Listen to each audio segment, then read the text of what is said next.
Good evening and welcome to the Dollar Dogs and Beer podcast. I am your host, Andrew, and we have Jason and Joe joining us. We also have a special guest for tonight. Big Jim is joining us from the Huddle Up Podcast, which is going to be coming on tomorrow night. Although not live right now, Jim. Yeah, no, we're still kind of in our off-season program, so we're going to look to get some episodes in the can for to get us through the rest of July, and then into August, and then sometime probably about mid to late August, we'll fire it back up for the upcoming season. Yeah, enjoy the break from football while it lasts, because it seems like that break gets shorter and shorter and shorter every year. Yeah, you're not kidding. Especially when you focus on college and pros, because you have to deal with all the recruiting crap too. Yeah, for sure. Jason, Joe, how are you guys doing tonight? I'm hanging in there. It's a rough end of the week as far as the Phils are concerned, which we'll talk about in a little bit, but hanging in. Hey, you do what you can do, right? Yeah, I mean, we took a series from the Cardinals, so I can't, I got to take my wins where I can get them, and we're third worst in the National League, not worst yet. So that was a really surprising series, man. When we did pick 'em last week, I know for a fact I did not pick the Cubs to do very well in that series, so that was a pleasant surprise to see them do so well. All right, so Jim, what are you drinking tonight, bud? I tonight am going with the Iron Hill, the Philly favorite IPA. Switching it up a little bit, all right. A little bit. I do have some of the Broken Skulls in my fridge, but decided to break something out different. Nothing wrong with that. What do you got tonight, Jason? So tonight I'm going with the Victory Brewing Company Sour Monkey.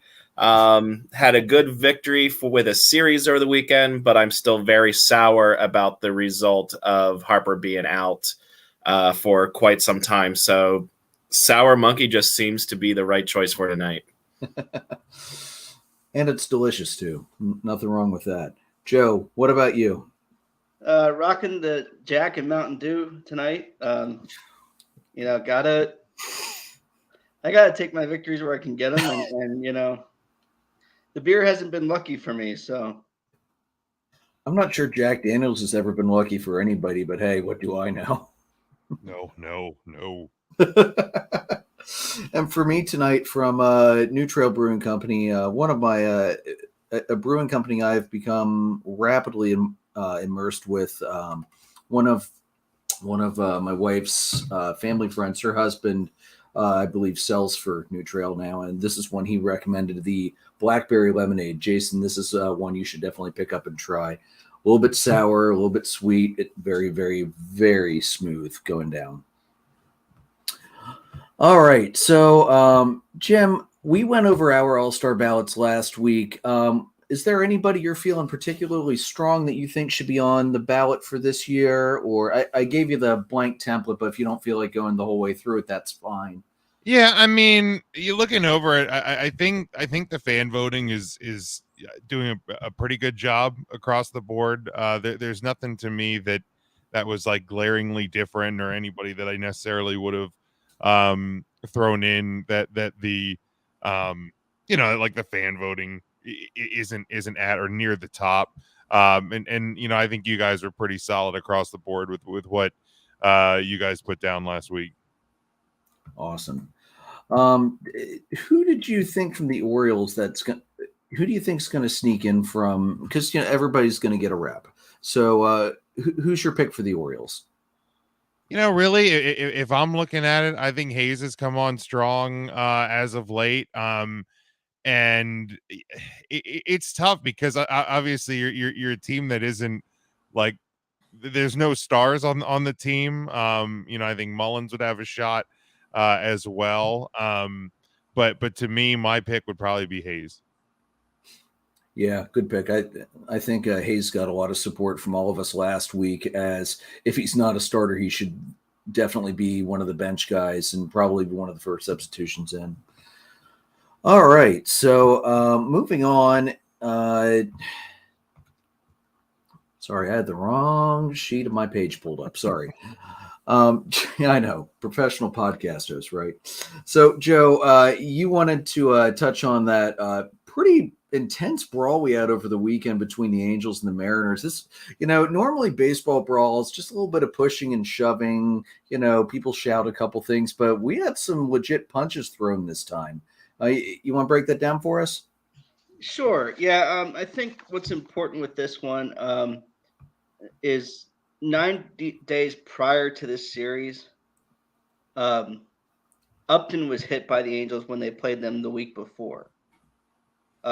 Pretty obvious, what wasn't like they were trying to avoid it. But Upton got hit pretty high in 9 days prior to this series. Saturday night, Eric Swanson throws his 95-mile-an-hour fastball at or near Trout's head. And that was the second pitch in that at bat. So the pitch before that was high and tight, and the second one was higher and tighter. That was pretty ridiculous, to be honest with you. I said this before when the Cubs played the Brewers earlier in the year. If you can't hit them on the first one, you don't get a second shot at it. And don't, for the love of God, don't aim at somebody's head. This is ridiculous. Swanson tried to defend himself and say that, you're trying to attack his weakest quadrant at the plate, which is, I guess, that up and in spot for him. But, yeah, I have a hard time believing that that's all you're doing. And there's not a whole lot of sense that makes putting him on when you're only up 2, and that brings Ohtani to the plate. Yeah, and it's not like Mike Trout really has a weak spot to pitch to either. Not that I've ever seen anyway. Right. So if your idea there is you're putting him on the base, just intentionally walk him. Yeah. Like, you know what I mean? Like if you're not intending to pitch to him, intentionally walk the guy and just move on and try and pitch away from him. Yeah, and they did walk him, like they just put him on after that pitch, which I think you didn't have a choice at that point, because if you try again, you're just an ass at that point. It's just ridiculous. Like I said, you get, like I said this before earlier in the year, you get one shot at it. If you miss the first time, don't go again. Yeah. And if you're gonna hit somebody, ribs, thigh, somewhere where it's not nearly as life critical. That was, good on Trout to get out of the way of that. That was super tight. So then on, and then the Angels or the Mariners win this game and were a little over the top in their celebration after the game. The Angels didn't take too kindly to that, as you can imagine. Nevin was really, really fired up from the dugout, sharing a lot of colorful words in Service's direction, which I guess I don't blame him for. So then on Sunday, the Angels go with an opener, and I don't think they've done this often. It was the guy's first career start. He's made 32 relief appearances. Okay, something's clearly up if you're going to do that. Fine. Yeah. So the first inning, Andrew Wantz throws this pitch behind Julio Rodriguez. Again, good on him getting out of the way of this, but clearly there was intent involved there. There was intent involved before the game even started by throwing out an opener. Yeah, you know what this reminded me of? Think back to was it 2012 when the Penguins and the Flyers just had that series of games where it was nonstop brawls all the way up until the Stanley Cup playoffs. It feels like that game. I think it was around February where Laviolette literally said, "Fuck this," sent his fourth line out there, knowing full well he was about to start a 5-man line brawl. That's exactly what it feels like when you throw an opener, full well knowing that he's going to get ejected, and shit's going to happen. Yeah, I mean, for Cubs, this would be like, last year starting Zach Davies when it's Kyle Hendricks' day to pitch. That's the best thing I could think of from a Cubs standpoint. That's the equivalent here. So Wance throws. It could be bringing Carlos Zambrano out of retirement. Hey, why not? Yeah, so he throws behind Rodriguez, and it's clearly intentional. And there's warnings immediately issues after this. He ends up getting Rodriguez out and getting out of the inning, and comes back out for the second. And first pitch, second inning, Jesse Winker gets socked right in the side of the hip, and it's like, really, we're gonna do this? We're gonna keep doing this? Like, and Upton's in the dugout, like, you guys started this. What the hell are we doing?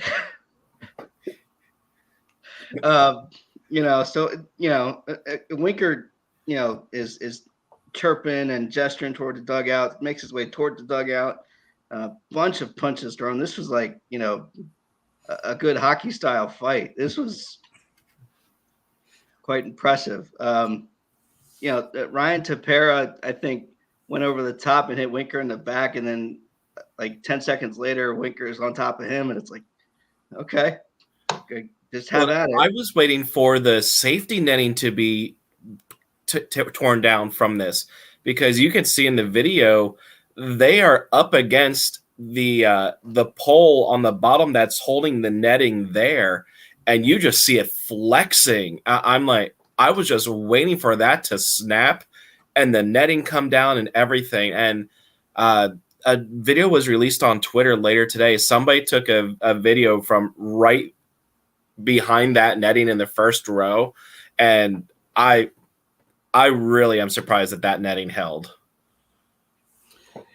Yeah, I can't think of any kind of engineering specifications that would have taken that into account. I mean, that's just freaking insane. Is that something they can quickly fix, or do they jury rig, or I don't even know. I mean, we've gotten so used to that netting just being an automatic part of things there. That's crazy. Yeah, that would certainly take some. Are you hot by your cable service? That was me. I was pulling up the video of the brawl. Yeah. Anthony Rendon, as you noted in the notes, Andrew, threw a left hand at Winker's face because his right hand's in a cast. I mean, if you're going all out at this point, this reminded me of Cole Haley when we were in high school, who had the broken arm, had a cast as a linebacker. Like, if you've got that cast, you might as well use it, right? Like it's called a club for a reason.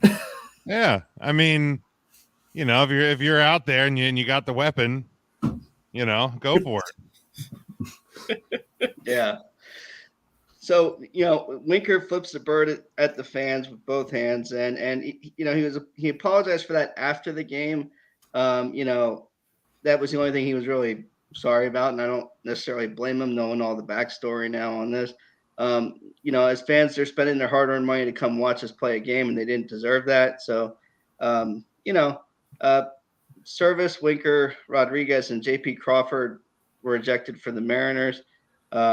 Nevin, Iglesias, Wance, Tepera were ejected for the Angels.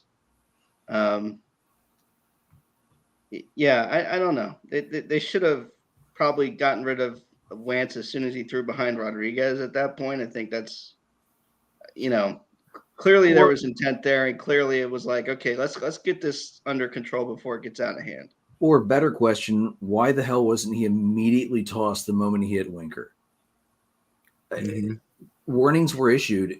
It's supposed to be automatic at that point. And I think the umpires are allowed to have a little bit of leeway if it's like if it's clear that it was like a pitch that slipped.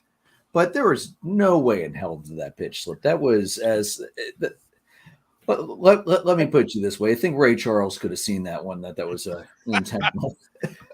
Well, I mean, and you even see Cervais is on the top step of the dugout motioning to the home plate umpire, like, what are you doing? Get him out of here. And It just didn't happen. Yeah, it's, not to keep stealing hockey references, but if you get control of the game and you start calling penalties, and You don't let things boil over and get out of control. You do it. That's how you avoid stuff. Yeah, like I mean, look, when you start with an opener, there's your first sign that something there's something already on the stovetop. You know what I mean? And then when you get that first pitch up high, as an umpire, to not read the room. This wasn't the first game of the series. This wasn't the first incident of the weekend. You have an opener on the mound. A guy throws high, and comes right at him. The writings, there's so much writing on the wall, you forget what color the wall is at that point. Like, you just that's bad form on the umpire crew, to not react to what was clearly a situation that was escalating. And then the umpire trying to hold Winker back, like, dude, come on. Jesse Winker's a big man. You're not going to hold him back. No, and I mean, if anybody should be allowed to be let go in that situation, it's probably the guy who's just been targeted and hit. Like, you should be trying to control the rest of the situation as much as you can. I mean, you're 4 umpires against 2 full teams, but it was a fun brawl from like a hockey fan standpoint, but really it shouldn't have gotten to that point. The umpire crew definitely did a poor job, capping the situation. Well, and Winker was pretty much prepared to take on the entire Angels team on his own. He was heading there without any kind of backup. It's like the old closer, the Reds, who took on the entire Pittsburgh Pirates. What was that, 2 years ago? Oh, that was another good brawl. Man, Reds Pirates, they always have something good at least once a season too. Yeah, you know me, I don't mind a good fight every now and then. That was ridiculous, though. I sent this in the team chat and in our group chat, and it was pretty interesting. So I don't know if you remember, it was earlier this season, I believe it was, or within like the last year. There's a girl who lives out in that part, I believe, of California. She is a Reds fan. She loved Joey Votto, and the Reds came to San Diego, and her parents took her to the game. She was so excited to see Joey Votto, and he got ejected in like the first inning. Next day, she meets him, and everything's all fine and dandy. She was at the game yesterday to see Jesse Winker, and he got ejected in the first and second inning. You think it's all a show? Like, it's all intentional. I'm just like, man, what rotten luck for this kid. Just, I can't imagine, like, especially it's fault. Like, especially just being like a little kid, like, yeah, I'm gonna go see my favorite player, or not, I guess. So I guess not. Like that it made me think, like, when I was in high school, I went out to St. Louis for a bowling tournament, and our opening ceremonies were after a Cardinals game, and so we actually were at the game. And I was really excited because I was going to see Albert Pujols play, it in his prime. And apparently the day before, there was a fight again. I believe it was the Padres as well. So there was a big fight and all this stuff.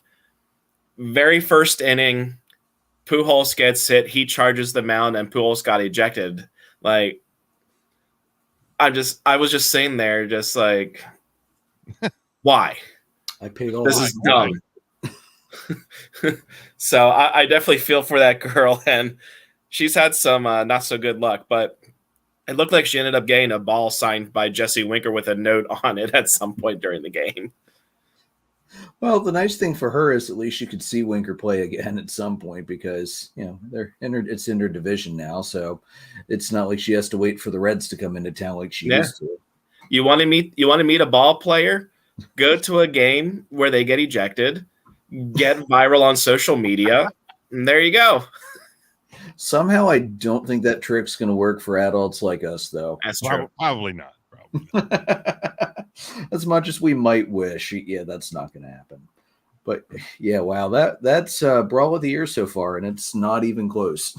Yeah, the curious thing is really going to be the next time these teams play to see, how strict and how tight, things get called. If it's not obviously, a pitch that slipped or something like that, I think Major League Baseball has got to crack down on their umpiring and act to be very reactive or proactive. Reactive.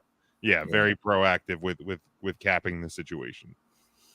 And then, like Iglesias, after he heard he got ejected, I forgot to put this in the notes, guys. He came back out in the field and was throwing sunflower seeds and gum all over the freaking infield. He was so pissed he got tossed. Dude, what do you expect? Feeding the squirrels.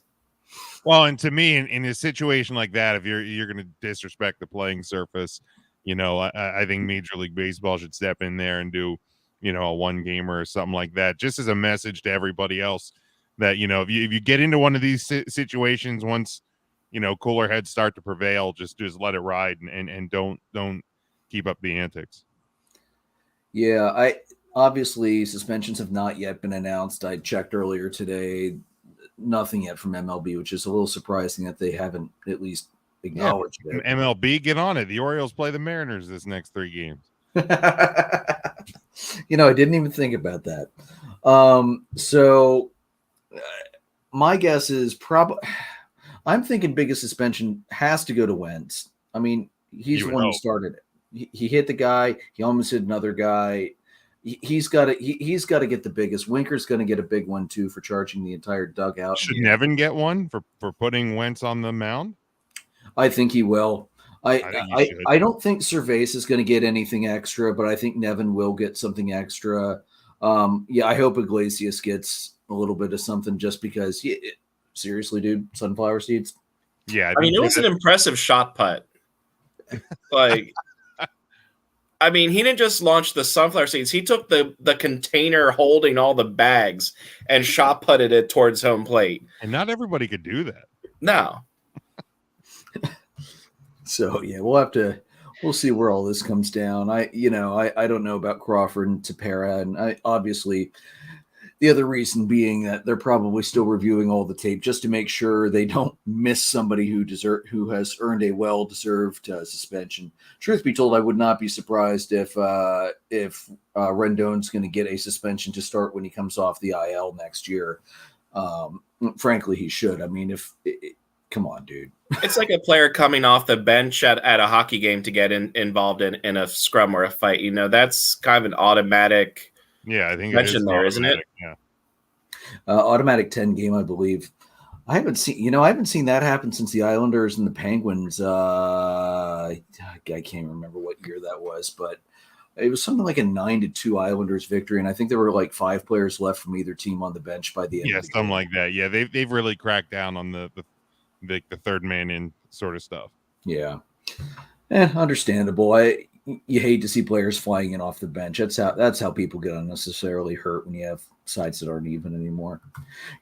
Speaking of hockey, Andrew, we kind of glazed over the fact that your Avalanche have ended the 2-year reign of terror of the Tampa Bay Lightning. So congratulations on that one. Obviously, 4 years ago, the Caps won their first. This isn't the first you've seen, but I think first in your adult lifetime, so you can appreciate a little bit more. So definitely an impressive run by the Avalanche. Thank you. Yeah, the last time they won, they were still affiliated with Hershey, I believe. Yeah, they were. That's how long ago that was. That's why I became an Avalanche fan, honestly. I love going up to the barn, seeing the Bears, and then a couple weeks later, seeing some star guy from the Bears, on TV in the NHL. That was just... Yeah, Avs have always had a special place for me for that, so... Yeah. Well, I mean, and the Avalanche just flat out dominated the entire playoffs. They only had 4 losses the entire playoff run, and they never trailed in a series. Just pure domination. Yeah, ridiculous run differential. They were just throwing stats up on the screen after the game last night, and I was like, holy. Yeah, I think I saw it was only the second time in the last 15 years that a team's won the cup in under 20 games. Impressive. That's nuts. Absolutely nuts. Yeah, hockey was good to me this year. Now, hopefully, the Bears can turn around and take the Calder Cup back again next year. Hopefully. Been too long. Especially after they got hosed in 2020. That was bullshit. And 20. Yeah, I mean, the last 2 years, I thought that Yeah. those teams were stacked, and now they've aged out a little bit and have some prospects coming. But hopefully next year will be a little better for them. It should be. All right, so Jason, let's move on. A new segment we're going to do. Jason, you're going to be highlighting some prospects for us each week, and you have a pretty cool story for this one, I believe. Yeah, so I'm calling this segment a new segment here. I'm calling it Down on the Farm. Basically, each week I'll highlight a couple standout performances and things like that from all across minor league baseball. And I have three prospects here that I wanted to bring up. The first one, I'm going to save one for the end here, but the first one is Chris Murphy, who is the Red Sox number 10 prospect. He's currently in Double-A with the Portland Sea Dogs pitcher. He went 8 innings, 1 hit, 6 innings, 1 hit, and 8 strikeouts this week. Very dominant performance for Murphy there. And then the other one that kind of stood out to me this week, Hunter Bishop, who is in the San Francisco Giants system. He's actually their number 8 prospect. He's currently in high A ball playing for the Eugene Emeralds. So that's a fun team name there. This week, he batted .381 and had 10 RBI. That is pretty darn good. And there were a couple other names that kind of stood out. Anthony Volpe, the Yankees' top prospect, he had a walk-off home run to clinch the first half division for their Double-A affiliate, the Somerset Patriots, who, as all three of us are familiar with, used to be in the Independent League against our Barnstormers in the Atlantic League here. But a prospect that I really wanted to highlight this week, yes, he's a Phillies player, but his road to the majors has been something else. Mark Apple, he was drafted in 2012, and he was drafted 8th overall by the Pirates. And instead of going to the Pirates, he decided to go back to Stanford for his senior year. He was then drafted as the number 1 overall pick in 2013 by the Houston Astros. And after all this time, this past weekend, he was finally called up on June 25th at 30 years old.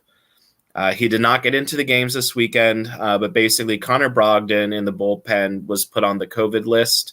So they needed a pitcher, and they brought him up. And this is kind of his road here. He was traded to the Phillies in 2015 for Ken Giles. And over that time until 2018, he had a 5.06 ERA and a 1.52 WHIP. He was being called the biggest bust in MLB draft history, and injuries plagued him for so long that in 2018 he quit baseball. Quit baseball for about 3 seasons, and he even came out this past weekend after the call-up and said,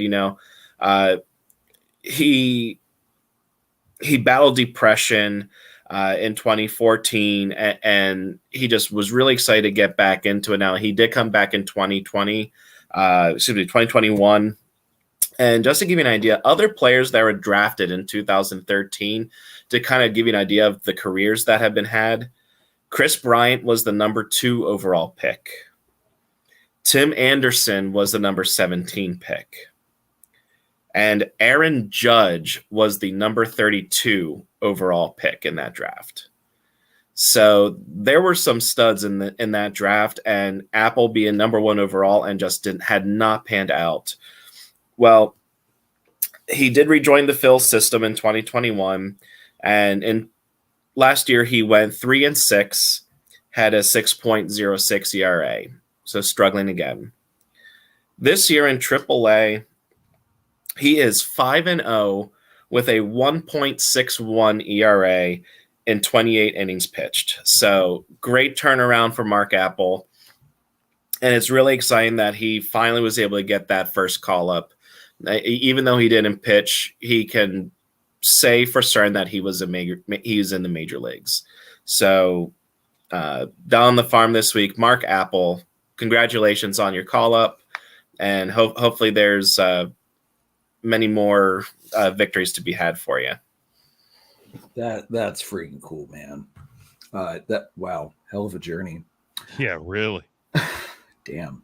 I'm getting like, future movie vibe tingles going down my arm right now because, there aren't enough baseball movies out there right now. Mhm. Yeah, no, it kind of has like the rookie feel to it almost. Yeah, really yeah, does. I was thinking that. Especially, I'm interested to see what he does when he finally gets into a game. I don't know how long Brogdon's going to be out on the COVID list. So, I mean, Probably at Phillies least have- a week.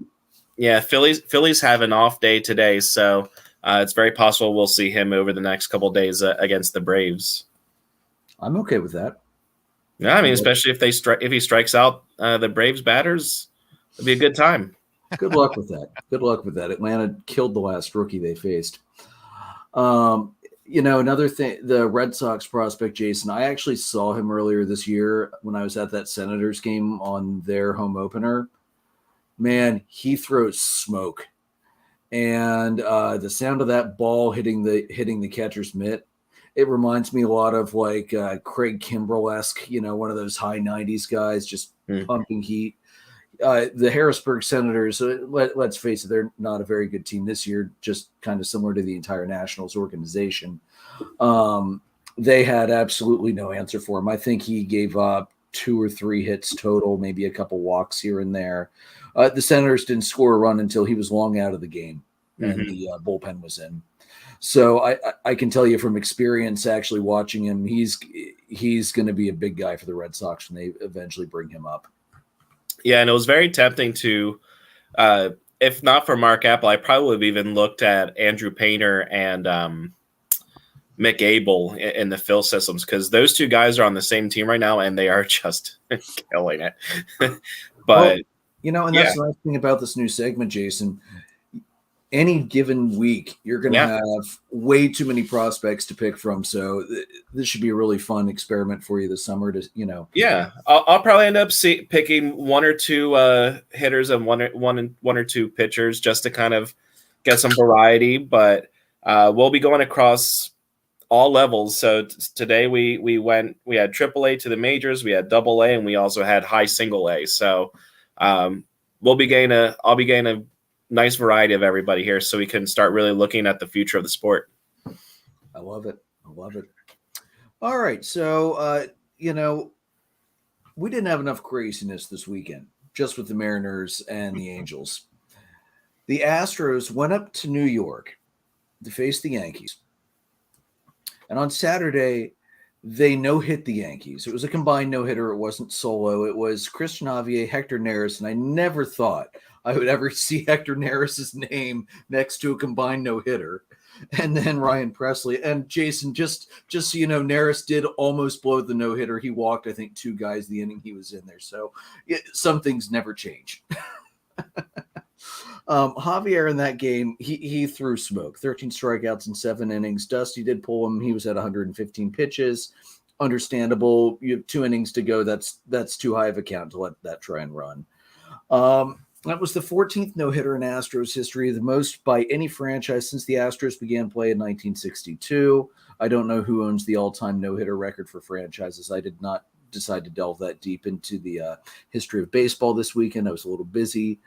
This is the 8th time the Yankees have ever been no-hit and the 6th time at home. So if you're going to no-hit the Yankees, apparently you're going to do it at home, which is odd with that short porch they have in right field. And then on Sunday, the Yankees were nearly no-hit again before Giancarlo Stanton hit a home run in the 7th inning. Between hits over the span, they went 0 for 52. And that was a 16 and a third inning hitless drought. That's the longest by any team since at least 1961. And that's per the wonderful guys at Elias Sports Bureau. And then, as has happened many times this year, Aaron Judge hit the walk-off home run in the 10th to win the game. I should have written this down, but I saw a crazy stat that when Stanton and Judge hit a home run, I think the Yankees have only lost like 2 or 3 games this year when that's happened. It's the two of them are just ridiculous. But how about the Astros? I mean, this series was nuts. The Yankees came from behind twice. The Astros threw a no-hitter, damn near threw 2 no-hitters. Wow. Yeah, well, I mean, and that's the other thing. The last 2 times, I believe it said that the Yankees were no hit, or the last 2 times they were no hit at home. Both times were the Astros. Was it the Verlander? It was older. It was older than that. It was like early 2000s, I believe it was. Was that the one where Oswalt was in and came out after an inning because he got hurt? It could be. I didn't do too much diving into that. I just saw the stat that it was the last 2 times at home. It was the Astros. But I mean, the big thing here too is, I mean, there were more hits in the Angels Mariners brawl than there were in those 16 and a third innings pitch for a while. Saw somebody this weekend say that this weekend proves we need another Astros Yankees ALCS. I'm like, the hell we do. Knock it off. No. We don't need that. We don't need either of those teams in the ALCS. Can they both get knocked out in the ALDS? I'm 100% okay with that personally. I'd be fine with either or both. Not that it's going to happen, tanking in the second half and end up not even making the playoffs. Yeah. The Astro glide. Ryan, we love you, buddy. Comment of the night right there. Yeah, well done, sir. Jason, I appreciate your effort to try and bring a zinger out, but man, he just swept the rug right out from under your feet. I mean, he's using Astroglide. What do you expect? Yeah. And then Jim, the Orioles, they're winning baseball games. Holy shit. Here we go, Oriole Magic, baby. It's back live. Charm City's coming back to, well, I wouldn't go that far. No, dude. Yeah, it's been kind of a wild year. The youth movement in Baltimore is kind of alive and well. I know you had pulled a couple of the stats. I pulled some of the same ones as well. The first 4-game winning streak of the year, 6 games under 500, and we're sitting here in June. Over the weekend they hit their 32nd win of the year. And if you look back over the last 3 seasons, 2018 when they hit their 32nd win, they were 32-75. In 2019, when they hit their 32nd win, they were 32-69. 2021, they were 32-64. This year, 32-39. So like there's definitely marked improvement there. We're sitting here in the last week of June. They're 19.5 back in the division, but they're sitting 7 games outside of a wild card spot. Now, let me be clear. I'm not sitting here with some sort of high, crazy aspirations that 7 games is going to get closed and the Orioles are going to make into a wild card spot. But to see this team sitting in the middle third of the league as opposed to the bottom third of the league is pretty fun to watch. They had 2 back-to-back shutouts against it was against the White Sox, but still give me something. Back-to-back shutouts against the White Sox last week, which was their 7th on the year through their first 71 games. It's the most in that shortest span in 25 years. Like Andrew, you have here 8 of their last 11. I saw a stat over the weekend that if they were able to keep that pace, now again, I don't think that is going to be the case either. They would finish somewhere around 96-66, which would be absolutely insane to believe in. They're 13-10 currently in the month of June, going into the final 3, which are in Seattle. The last time they had a month over 500 was August of 2017. So all they need to do is win 1 out of the next 3 in Seattle to make that mark. And as of yesterday, if they played in any other division. Now, again, keep in mind, this is still with the AL East schedule. They would be third in the Central, tied for third in the West, third in the NL Central, and fourth in the NL and East and West. So I remember when they hired their manager, and he used to be in the Cubs organization, and my State Farm insurance agent, Mark Hof in downtown Lidditz, is a huge Cubs fan, and I had been down in his office for something, and I was talking to him, and I was like, so what's the scoop on this guy? And he goes, look, it's not going to be a quick turnaround. You don't fix a house that's decrepit and falling apart in a week. But he said if the Orioles let this guy do his thing and work and bring in the youth, then he is going to make the team better. So and it's working. Again, I don't know what the ceiling is for the Orioles. I've never seen them win a World Series, and I'm not holding my breath that it's going to happen anytime soon. But it's fun to get excited about anything when it comes to Orioles baseball. Well, I mean, Jim, you're used to not even having to pay attention by this point in the season. Oh yeah, I mean, I used to joke that like I'm an Orioles fan and I root for the Phillies when the Orioles get eliminated from the playoffs. So I'm a Phillies fan from opening day on. That's always been the joke, because like it just with the exception of those 2 years, what was it, 15 and 17? Besides that, it's been pretty bleak for the hell since before I hit puberty. So it's been a long road of crap for the Baltimore Orioles. Well, I mean, and the thing that the Orioles have going for them right now is, one, I am still incredibly jealous of the bullpen that you have. Although the Phillies seem to be jealous of that bullpen. Yeah, although the Phillies bullpen lately has been better, which I'll touch on later. But the young guys are doing so well. Like Adley's doing well. Even like Austin Hayes, like they're getting contribution from everybody. Absolutely. Which is what you need to get runs like that. So, the Orioles are looking good. Now the hope is, because there's been pockets over the last decade or so where you've seen young talent begin to make that rise.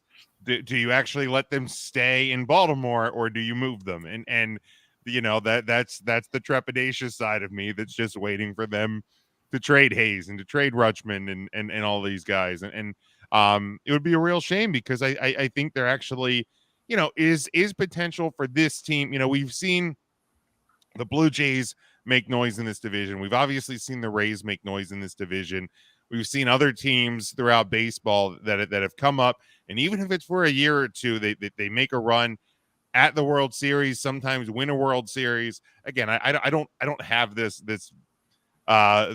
false belief that it's going to happen for the Orioles. But if you continue to let this thing grow with what they've been doing, there's no reason to believe that they can't in a couple more years be in contention. They have a tremendous farm system, and continue to let it grow and reap the harvest.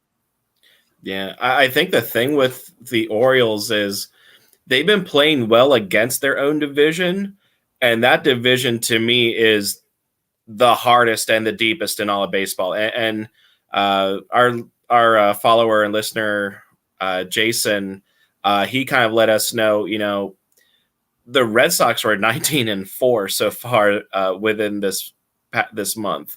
So they are the hottest team in baseball right now. Like I know, Andrew, we had the good runs with the Phils and the Braves, and both of our teams are still having heck of a month in June. But I don't think there's a hotter team right now than the Red Sox, and they're making a run. You're going to see the Blue Jays make runs. I mean, the Orioles have a very good chance, even if they don't get in, they can play spoiler at some point throughout this year for two or even three of those teams. I mean, every division outside of the NL West has at least one team with wins still only in the 20s, and the Orioles are at 34. Yeah.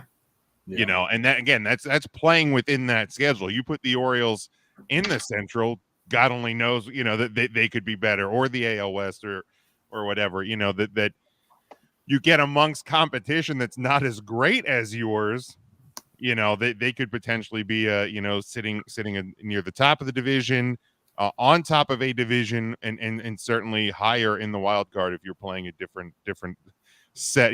Give me more series against the Royals and the Tigers rather than the Red Sox and the Yankees, please. Yeah, well, I mean, the Red Sox. Yours have handled the Yankees pretty well this year, so I was about to say the Red Sox in the AL East right now, Butter, 7-14. You guys are 15-19. You've more than doubled the Red Sox total wins. Yeah, which, I mean, it's like that to me right there is probably one of the more encouraging stats is when you're I mean, you're almost at 500 against the best overall competition. And there's teams obviously throughout the year or throughout the league that are better than, the Rays or probably the Blue Jays. But like when you're constantly playing against the toughest teams and you're winning almost half your games, that's something. That is certainly something. Yeah. Anybody else wish we could swap the Nationals and the Orioles around, move the Orioles into the NL East just so we could, go see our team. Jason doesn't want that, right? Yeah, No. I'd much rather go see them play in Philly than have. I mean, look, I love Camden Yards, but I don't love Baltimore. That's the problem. Yeah, but if it's an afternoon game, you just park in Timonium and take the damn light rail. Well, that's true. That's true. Then you don't even have to deal with Baltimore. That's true. Yeah, I would be okay not seeing the Phillies play the Orioles regularly because they are like the Marlins of the American League. Kind of like the Rangers, which again we'll get to later, but yeah. Orioles can stay in the American League, Jim. Didn't you guys sweep them last year, Jason? I don't remember. All I know is they may have, but the Phils usually do have trouble with the Orioles. All right, fair enough. I think last year was an anomaly. Last year was an odd year for a lot of things. I know the Braves won and everything. Yeah, right? That hasn't happened since I was a damn kid. Jason, quit poking the bear. The fucking Vikings are going to end up winning a Super Bowl. That's.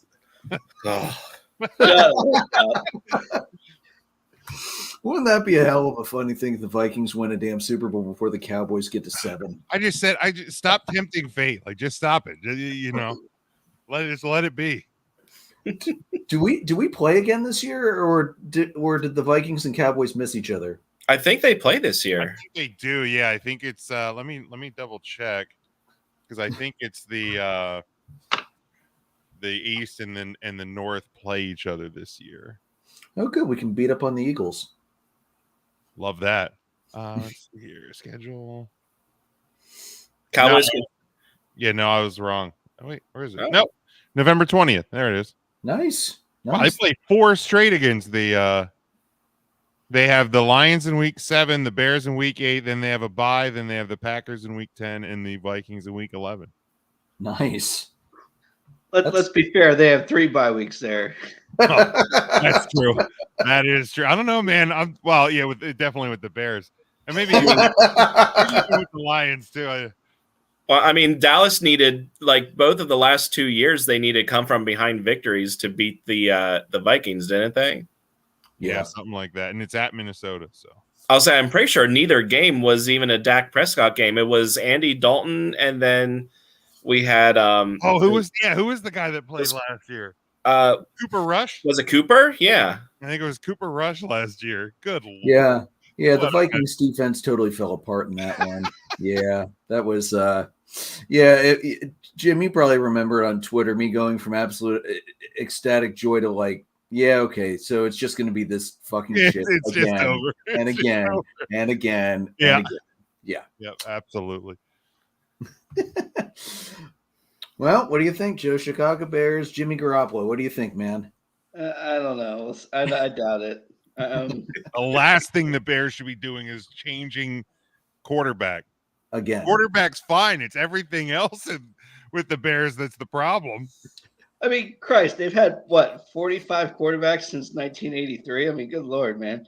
Yeah, the long running joke, the running joke now for a season and a half on Huddle Up has been that Fields will end up being the best quarterback in Bears history. Not that it's that hard to do.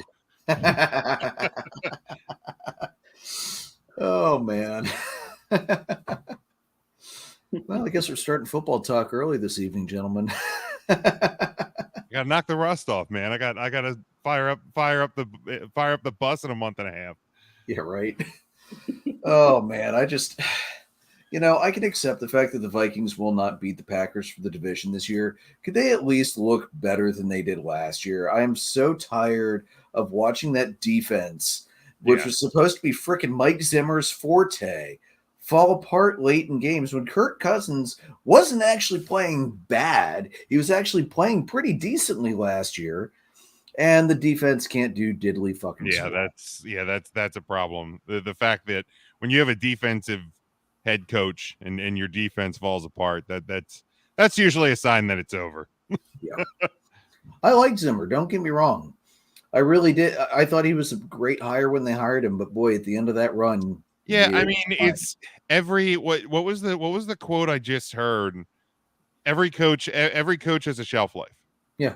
It doesn't matter how good they are. Every coach has a shelf life. Every Super Bowl winning coach, every World Series winning coach, eventually it's going to run out.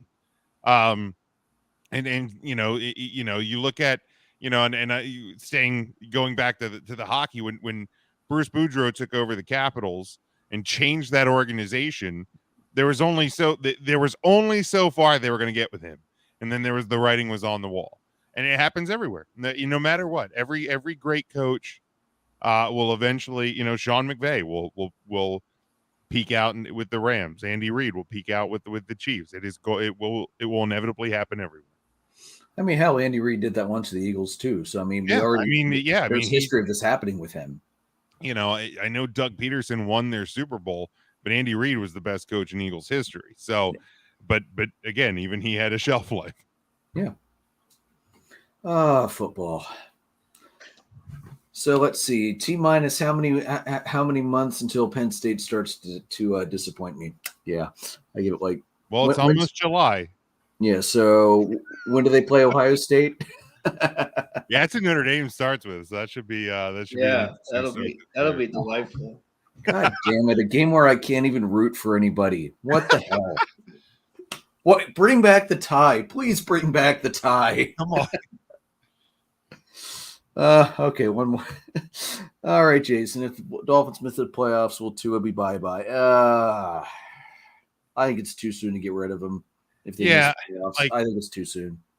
Do I think he's the answer? No, but do I think that they should write him off if they don't make the playoffs this year? Absolutely not. Yeah, it's too soon. You can't cut with a guy like that. Especially when you have the Bills, who are arguably the best team in the AFC, and the Patriots, who are pretty much, in my opinion, probably a lock for the postseason. Patriots will always still be the Patriots, so. Yeah, I mean, you have another year with defensive players coming back. They've retooled a bit. You have what the heck is the quarterback there? His name's slipping my mind, but his second year now. The Patriots are probably closer to a playoff lock than the Dolphins are. So if the Dolphins don't make it, I don't necessarily think it's Tua's fault. Yeah.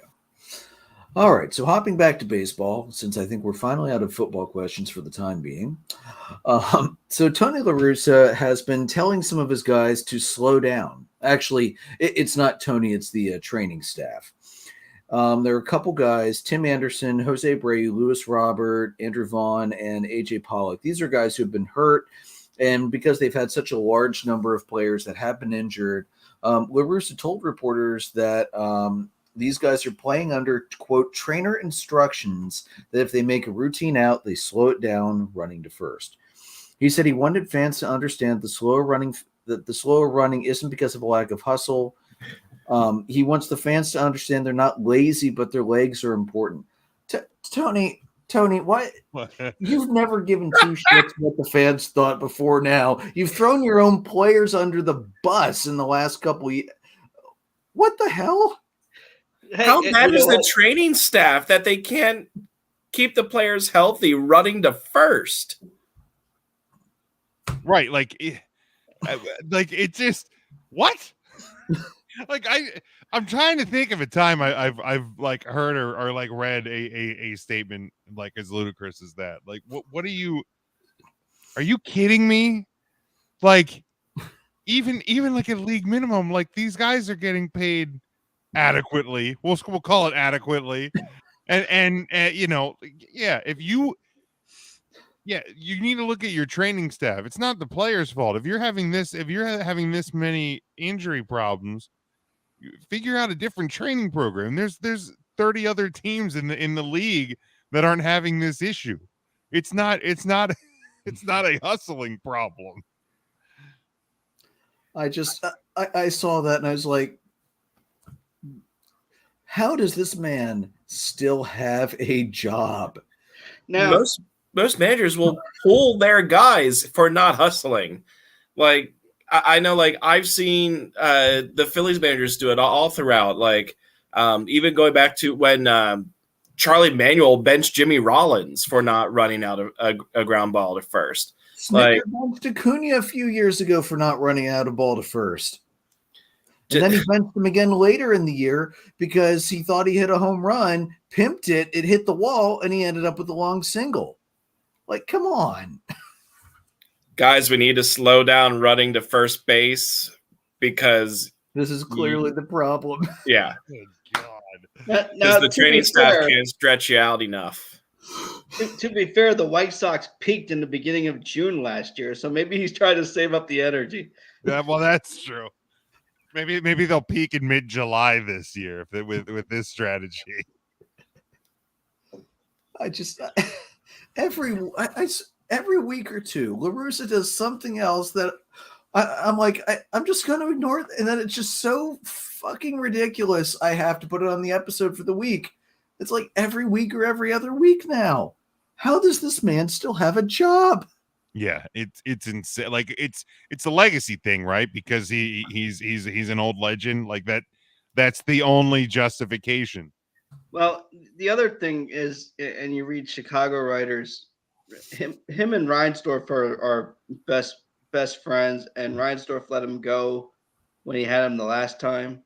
So there's a lot of, I think, regret there on Reinsdorf's part, which is a stupid way to run a team. But yeah, what do I know? We start an aging right fielder every other fucking day. Yeah. I think it's time for them to have that it's not you, it's me conversation. But it's actually you. We're not ready for this long-term commitment. I mean, don't get me wrong. He's got a hell of a career.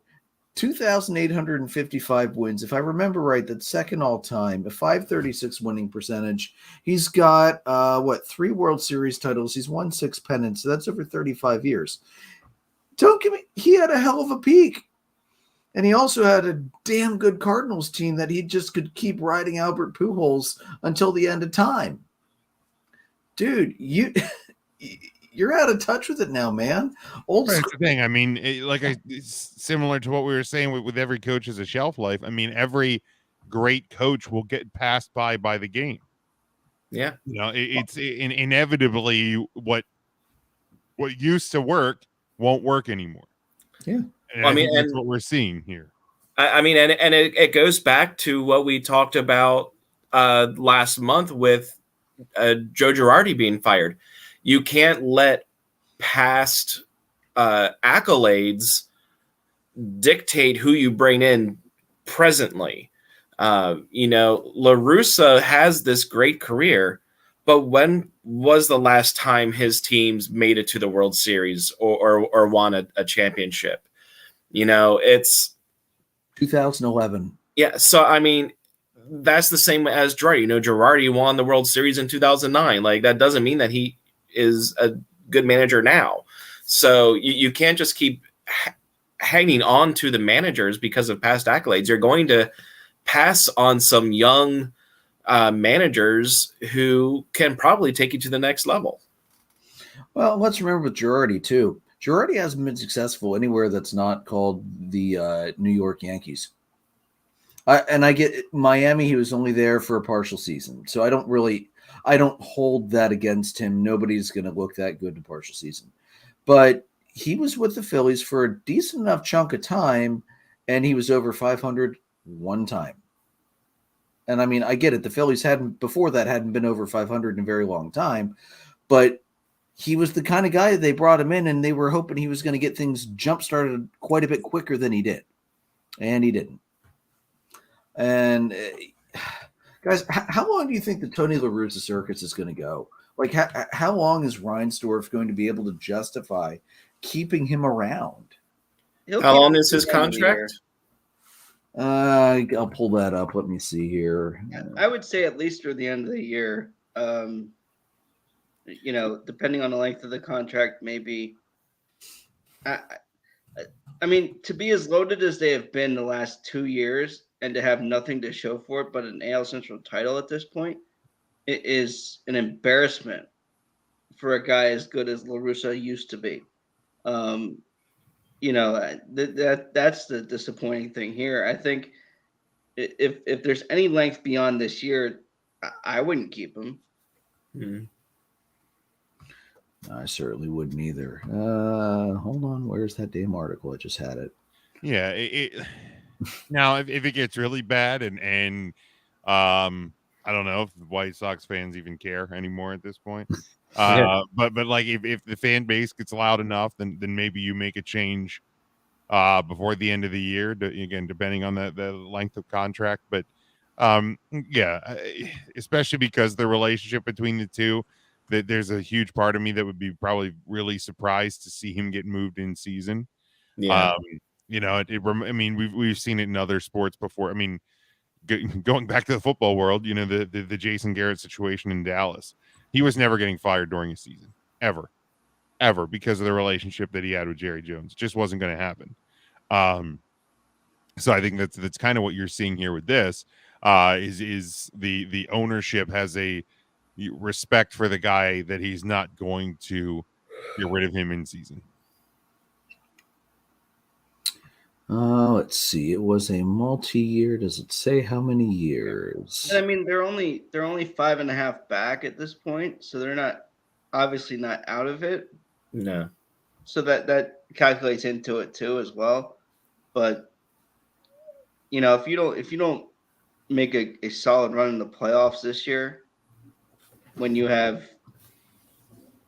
one of the most electric shortstops in all of baseball, at least from a personality standpoint and a hitting standpoint, and you've got all of this talent we've been hearing about for 2 years now. I mean, gotta deliver on it. Yeah, it looks like his deal, as far as I can tell, basically only runs through this year. Yeah, all I'm seeing is a multi-year deal that was signed 2 years ago. I'm not seeing any other details. So the White Sox have and 6 months ago they said he's returning for 2022. So yeah, if it's kind of this handshake deal for this year, I'd be shocked because of the friendship to see him moved. I guess if it gets really that bad, you wouldn't have a choice. And maybe it would be one of those things like, hey, you're going to resign today. Yeah. I mean, and I think we're almost at the midway point of the season, and they are that close. Yeah, they're competitive. So with them being competitive, I don't think, even if they start to drop off, I don't think you'll see him leave before the end of the season, especially if his contract's up after this season. I think it'll be one of those, finish out the season. Thank you for your time. I'm going to move on. Yeah, they need to. They absolutely needed to. One thing I didn't put on there, Joe, KB finally got activated by the Rockies, so maybe he will, unlike Tatis, be able to put up a few statistics for the fans to try to fail voting him into the All-Star game. I did fan voting. Hey, let him make the All-Star game in a position he never plays in. That's fine. Maybe he'll be pitcher this time. Who knows? All right, let's move on. All right, so it was a good week for Atlanta last week. They took 3 out of 4 from the Giants. They almost took that whole series. One game I wanted to touch on was the first game of the series because game one always sets the tone for the entire series. Max Fried came on versus Logan Webb, and I mean, I was expecting not a whole lot of runs, not a whole lot of offense, and boy, that's exactly what happened. Max Fried, brilliant game, 7 innings, 5 hits, a 1 run, 8 strikeouts, 2 walks. Logan Webb matched him pretty well, 7 innings, 6 hits, 1 run, 7 strikeouts, no walks. Atlanta did get a home run from Travis d'Arnaud in the second. Will Smith predictably came in and blew the save, although it was an inherited runner, so that went to Fried. But then the Braves rallied in the bottom of the ninth. Orlando Arcia, who has done so well filling in for Ozzy Albies since he got hurt, single to left to knock Goslin home and move Ozuna up. Not that that mattered because it was the bottom of the ninth. Honestly, guys, the Braves-Giants series, I was really happy. These were all tightly contested games. You had a 2-1 victory, a 12-10 loss, a 4-3 victory, a 7-6 victory. This is what Atlanta needed to see. They had that great 14-game streak, but let's face it, they weren't fighting against very good teams for the most part. Actually, I don't think any of those teams were over 500. Not even the team that ended the damn streak was over 500. Yeah, thanks, Joe. God damn it. So it was good to see the Braves. I mean, the Braves this past week, yes, they were at home, but they were facing two of the 3 best teams out in the NL West with the Giants and the Dodgers. So they were able to handle the Giants. They took 3 out of 4. And then the Dodgers came to town. And boy, you want to talk about an emotional week. First, Jock Peterson got his ring earlier in the week when the Giants came in. And then Freddie came back. First time Freddie has been back in Atlanta since the offseason. More details have come out about the contract negotiations, although Freddie didn't really want to get involved with it during his press conference. He actually, when he walked in and then needed to go out for a few minutes to recompose himself before going back in again to have his pregame press conference on Friday night. And, he said afterwards he did all the things he would have done when he was with Atlanta. He and Charlie went to his favorite breakfast spot. The Freddie omelet was still on the menu that he always would get before games. And then Friday night, the Braves played We Are the Champions for him, just like they did for everybody else on opening day. He was able to come out. Brian Snitker gave him his ring because, they asked Freddie did they want the Braves to bring the ring with them to LA, or did he want to wait until he came home? And he said he wanted to wait. All week last week on Tomahawk Talk and every other Brave social media site, it was all, oh my gosh, I hope Freddie still gets a good reception. I hope people aren't assholes, because it's a game, it's a business, yada yada yada yada. I'm very happy to say Freddie got a huge ovation during his ring ceremony. And then for his first at bat, the game was pretty much stopped for about a minute and a half because the crowd was just screaming for him, chanting, Freddie, MVP, MVP. I loved seeing it. I still, even thinking about that, I'm getting chills and tingles. I love it. And I fully expect once Freddie's contract's up, if he can get one more year, I fully expect him to come back to Atlanta on a 1-year deal before he retires, because you could tell how much he loved playing in that city, playing for those fans. And, it just sucks. He trusted his agents and didn't know really what was going on. They basically gave Alex Andopoulos an ultimatum, gave him 2 offers, neither of which were even in the realm of what had been talked about before. And so Andopoulos said, fine, screw that, went out and got Matt Olson. And then Freddie actually took less money than the Braves' last offer to go out to LA. So, should Freddie been more involved? Sure. Should Andopoulos have reached out to Freddie? Sure. There's so much what if, and it's frustrating. And, to this day, I am still shocked the Braves didn't get this done. I put that completely on the front office for not getting this done, before last season started, when it should have been done. It never should have gotten to the offseason. But I'm really glad to see Freddie get the reception he deserved coming back to Atlanta.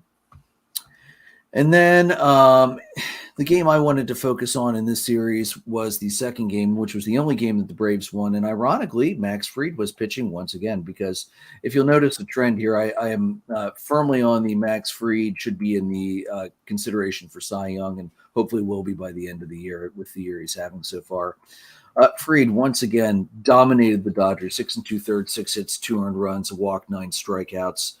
Will Smith did not blow it for Max this time. It was Minter who blew it this time in the 8th inning before the Braves rallied back on an Ozuna home run.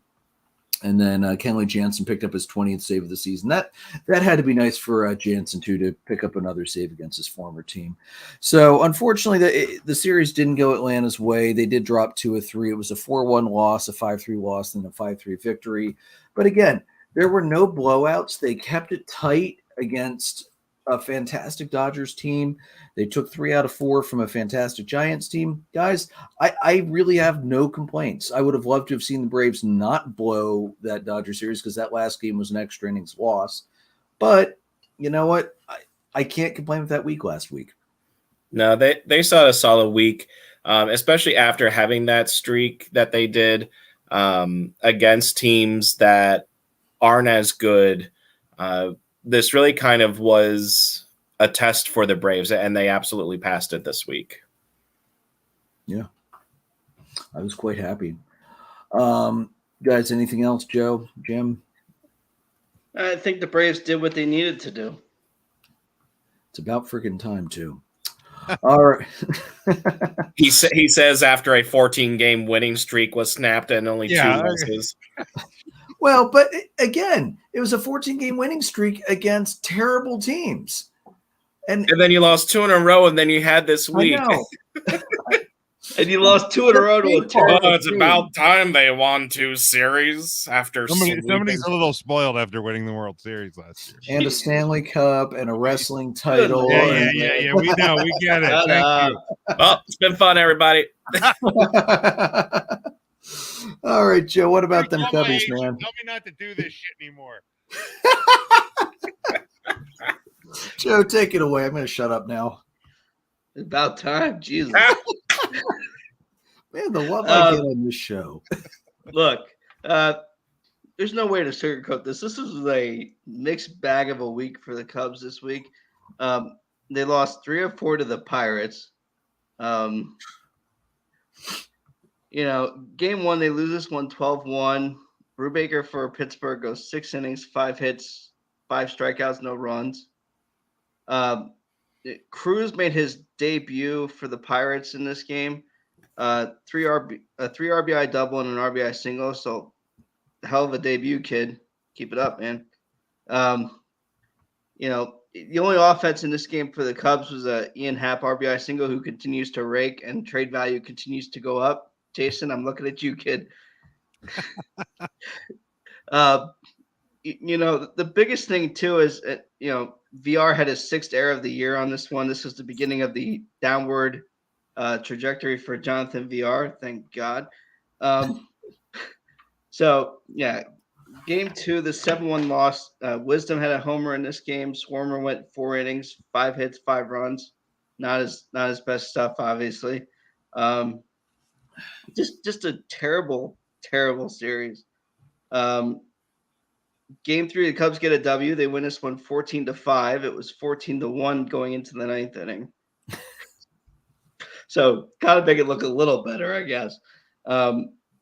Keegan Thompson, I've talked about him pretty much every week on this show. Continues to do the job, whatever role they put him in. 6 innings, 4 hits, a run, a walk, 7 strikeouts. Keegan Thompson this year is 7-2 with a 3.1 ERA. The guy is getting it done. Is a really solid pitcher. He's just a gamer. He's like, okay, you're gonna give me the ball in the 4th inning. You're gonna give me the ball to start the game. Okay, whatever. So I'm really impressed with what he's been able to do in this game. The 14-5 win. Rivas goes 2 for 4 with a homer. Gets hit, 5 RBIs, 2 runs. The 4 of those, he got a grand slam in the 9th inning against a position player. I forget who it was, but And Ortega went 3 for 5 in this game, 2 runs, 2 RBIs, and a walk. They lose the game on Thursday, 8-7 in 10 innings. Justin Steele, not his best start, 5 2/3, 7 hits, 6 runs, 8 strikeouts, 2 homers. The Cubs had a 7-6 lead in the top of the 8th. And Chavez had a homer in the bottom of the 8th and had an RBI single to first base, and Cabrian Hayes scored in the 10th. So Cabrian Hayes continues to do what the Pirates ask him to do and make big plays in big moments. And the Pirates have some talent here. It's really an interesting series, and Bednar, their closer, is phenomenal to watch. So when you play the Pirates, if you guys play the Pirates, Bednar is pretty impressive to watch. The Cubs got outscored in this series again, 32-23 to the Pirates. Ouch. Shit. Ouch. Yeah. Damn. This is just as bad, Jim and guys, as when they beat the Pirates 21-0 in the one game and got outscored in the series. It was terrible. Absolutely terrible. I'd forgotten about that. I have it. That's not something I would keep reminding the listening audience of. One of those things you cry. It's the crying with a shower beer situation when you just keep remembering that one. Hey, Cubs fans, do you remember when? Well, and it's No, I don't remember that. What the hell are you talking about?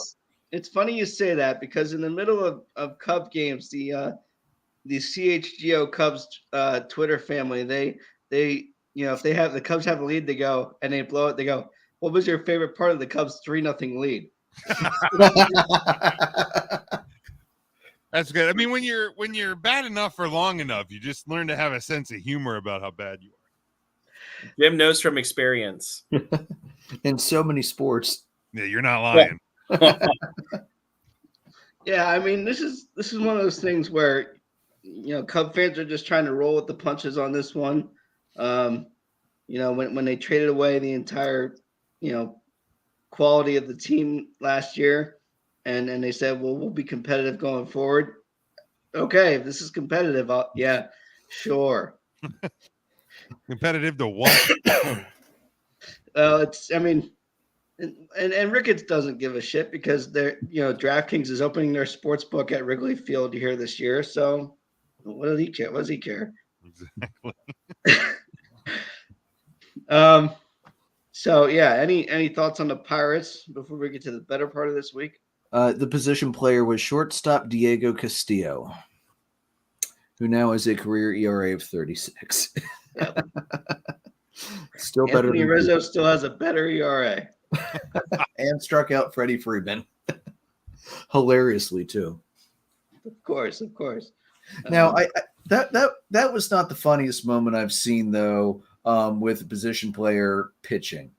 The favorite moment I've seen in the last couple of years, since this has become so big, was, I don't even remember. I think it was D. Strange Gordon was pitching, hit Travis d'Arnaud, and then d'Arnaud took the most epic soccer NBA flop after he got hit by a 42-mile-an-hour pitch. That was great, because let's face it, if we're getting to the ridiculousness that you're going to put position players in, first of all, let the hitters tee off, because you clearly don't give a shit, number one. And number two, if stuff like that happens and you don't have a little fun with it, what the hell's wrong with you?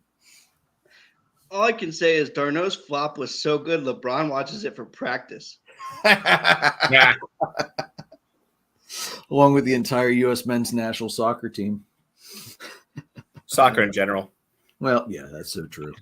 So, anyhow, so the Cubs finish off this week. They win a series against the Redbirds from St. Louis, and win this series 2-1. Jonathan VR, thank God, Friday afternoon got DFA'd, and David Bodie came back up to the Cubs in this game. Nico has a 2-run homer. Hap has an RBI double. At that point in the week, it was Hap's 16th double of the year. So the guy continues to rake, trade value up. Let's just throw that out there. Kyle Hendricks in this game, 7 1/3, 5 hits, a walk, 6 strikeouts. His ERA is mercifully back below 5 at 4.9. And David Robertson gets his 9th save of the year. David Robertson at this point in the weekend had a 1.95 ERA. So Robertson continues to make the most of his appearances for the Cubs as long as he's with the Cubs. Game 2, they lose this one 5-3. Mikolas for the Cardinals absolutely dealt in this game. 6 innings, 4 hits, a run, 9 strikeouts. Sampson for the Cubs, 5 innings, 4 hits, 2 runs. Goldschmidt went 2 for 4 with a run in this game. His average at that point was 338, and his OPS is 1039. The guy is just continuing to be productive. As painful as that is for me as a Cub fan, that's awesome for him. Arenado in this game, 3 for 4, a double and 2 runs. And then game 3, they take the series on Sunday, 6-5 win in 10. Jack Flaherty left this game after the second inning for an injury, so no timetable on when he'll be back. That's painful for them because they're trying to stay tight with Milwaukee. Donovan for the Cardinals had himself a day, 2 for 4, a homer, a triple, a walk, an RBI, and 2 runs. Cardinals were up 5 after 3, and the Cubs scored 5 in the top of the 4th. Rivas RBI single, Ortega 2 RBI double, Contreras 2 RBI single. And then in the top of the 10th, Contreras RBI single, Velasquez scores.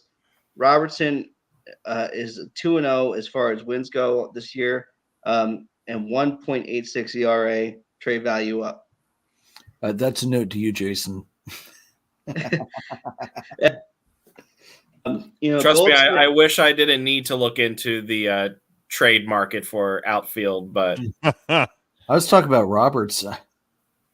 I don't have a desire to get David Robertson back in the Phillies uniform. He's a thief. What do we determine? It was 30-some million for like 6 total innings? Yeah, something like that. And like 2 saves. It was almost as bad as what Mike Hampton did to both the Rockies and the Braves. Yeah. No, David Robertson needs to pay back Philly for all that he took from them. so he can stay in Chicago. He's traded to the Phillies and actually pays the organization back. Yeah. Yeah, and just to give you an idea just how hot Goldschmidt has been this year, the guy has scored 55 runs. He has 92 hits, 23 doubles, 19 homers as of tonight, 63 RBIs, 40 walks. The guy is just a beast at the plate this year. How's he looking Triple Crown wise? I know it's a little early to think about that, but what did you say his home runs were at, Joe? 19 as of tonight. Trout has 22. Judge has 28. Well, if we're looking Triple Crown, we're talking just the National League, which Schwarber has 21, and I believe Alonso has 22 at the moment. Let me check here. Yeah, Alonso's got 22. Schwarber's got 21. Goldschmidt's got 19. So he's third. So he's within striking distance. What's the 3? I forget what the 3 numbers. Homers, RBIs, average. So home runs wise, he's at 19. Harper has 15. RBIs, he's at 64. Harper has 48. But we're not just talking Harper. We're talking like overall. Alonso's leading. Schwarber has more home runs and Alonso has more home runs. So right. Alonso has the most home runs and RBIs. Say Goldie might have average. He's got average by almost. Goldie's got average by 60 points. No, Machado's got 328. He's still qualified. So, but still, that's ridiculous. Of that top 3, he's got between Schwarber, Alonso, and Goldschmidt. He's got Alonso by 60 points. I know it's early, but we might need to start doing a Triple Crown watch. That's damn. That's pretty impressive for this point in the season. You'll have to wait until after June once Schwarber month is over. Yeah, that always seems to be the case with him, doesn't it? Yeah.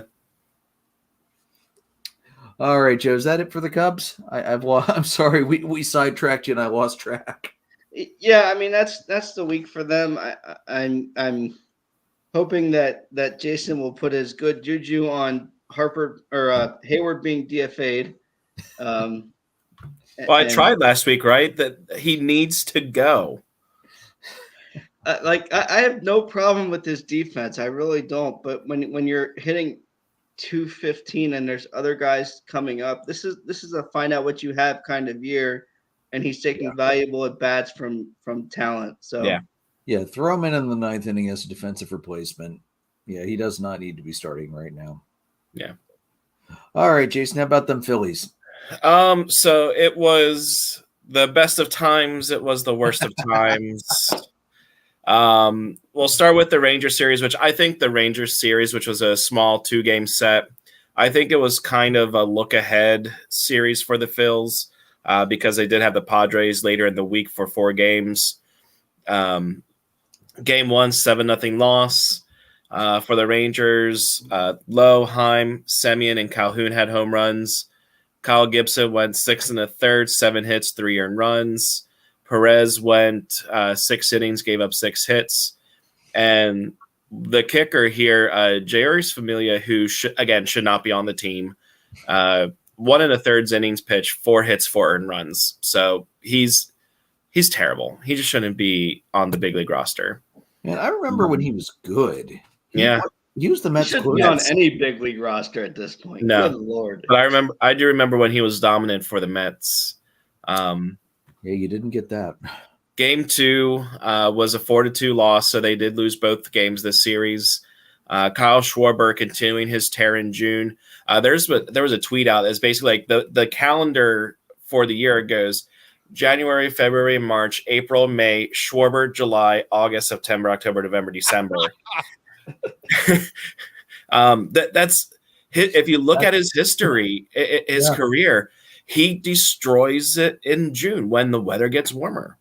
Had a 2-run homer in the 3rd. Calhoun had the key hits for the Rangers here because it was tied up after that Schwarber home run. Key hits in the 3rd and the 5th innings to give a couple RBIs, and the Rangers never looked back. Big thing in this one here, both starters, Zach Wheeler and John Gray, man, the teams made them pitch. Wheeler, it was his first loss in 6 starts. He only went 4 1/3 innings, and he only gave up 7 hits and 2 earned runs and had 8 strikeouts, which you would think, why did he come out after 4 1/3?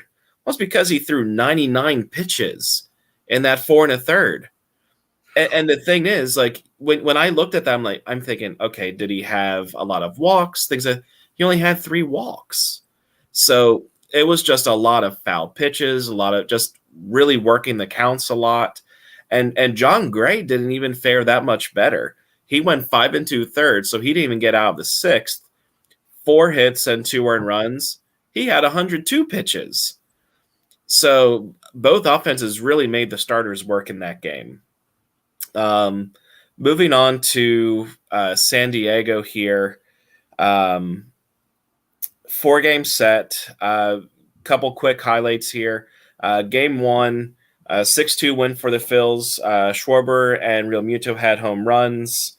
Hosmer had a home run for San Diego. Ranger Suarez had a dominant outing. 7 1/3 innings, 7 hits, 2 earned runs. And the Phillies got to Joe Musgrove, which is big. We said that last week that not so much the Rangers series, but the Padres series would be kind of telling for the Phillies. And they got to a Cy Young candidate, got him the loss, 6 innings, 7 hits, 6 earned runs. So a really good start to the series. Game 2 was an insane pitcher duel. Aaron Nola versus Mackenzie Gore, both were great. It ended up being a 1-0 game. It ended up being a loss for the Phils. The Padres took this one. Again, I think we need to change being DeGrom to being Nolan because he pitched lights out again, just didn't get any offense. And of course, the one RBI that occurred was to his brother, Austin. Austin Nola did get the lone RBI off of his brother in the 6th. Game 3. This is a heartbreaker. Phil's ended up winning this one 4-2. JT Realmuto had a home run, but the big story here, which I'll touch on again briefly after this, was Bryce Harper taking a 97-mile-per-hour fastball to the thumb, and X-rays confirm that it is broken. He is currently out indefinitely, which is going to be an absolutely catastrophic blow potentially here. I'll touch on that more in a moment. But game 4, first game without Harper, Phillies came back and won 8-5. It was a character win for them, something that they needed to do. They took 3 out of 4. Nick Castellanos had 4 for 5, which was his first 4-hit game of the season, which is a very welcome sign because with Harper being out, Philly needs another big guy named Nick to step up, like Nick Foles did for the Eagles if they want to compete. Sorry, Jim. It was just my thought here was the name Nick. No. Fuck Nick Foles. Fuck Nick Foles. Philly needs. How dare you? Philly needs a different guy named Nick to step up. No, you're fired. No, but I don't want to do this shit again. But Kyle Schwarber had a 3-run homer for the lead. It was his 21st of the season, and so he's kind of under the radar right now. I think he might soon start actually coming back up in All-Star votes. Like I know his average isn't there. Joe, your Moneyball Player of the Week here, Kyle Schwarber. He has a 30-game on-base streak at the moment. That's because it's still June. That's also true. And I was talking earlier how the Phillies bullpen has been pitching very well lately. In their last 12 games since the bullpen changes, like moving Corey Knebel out of the closer role, the Phillies bullpen has a .164 batting average against for the opponents, .94 whip, and they actually had a 34-inning streak of no base runners, which ended yesterday in, I believe, the 7th or 8th inning. Jose Alvarado gave up a walk. So a great 3-game out of 4, great series win for the Phils. But guys, the Harper injury is devastating. What happened in this game here, they were facing Blake Snell, the lefty, and Snell has been having control issues all season, and fastball got up and in. It was one where Harper was actually lucky it didn't hit him in the face, but it did get his left hand. He went down instantly, and coming up and off the field, you see him start yelling back to Snell.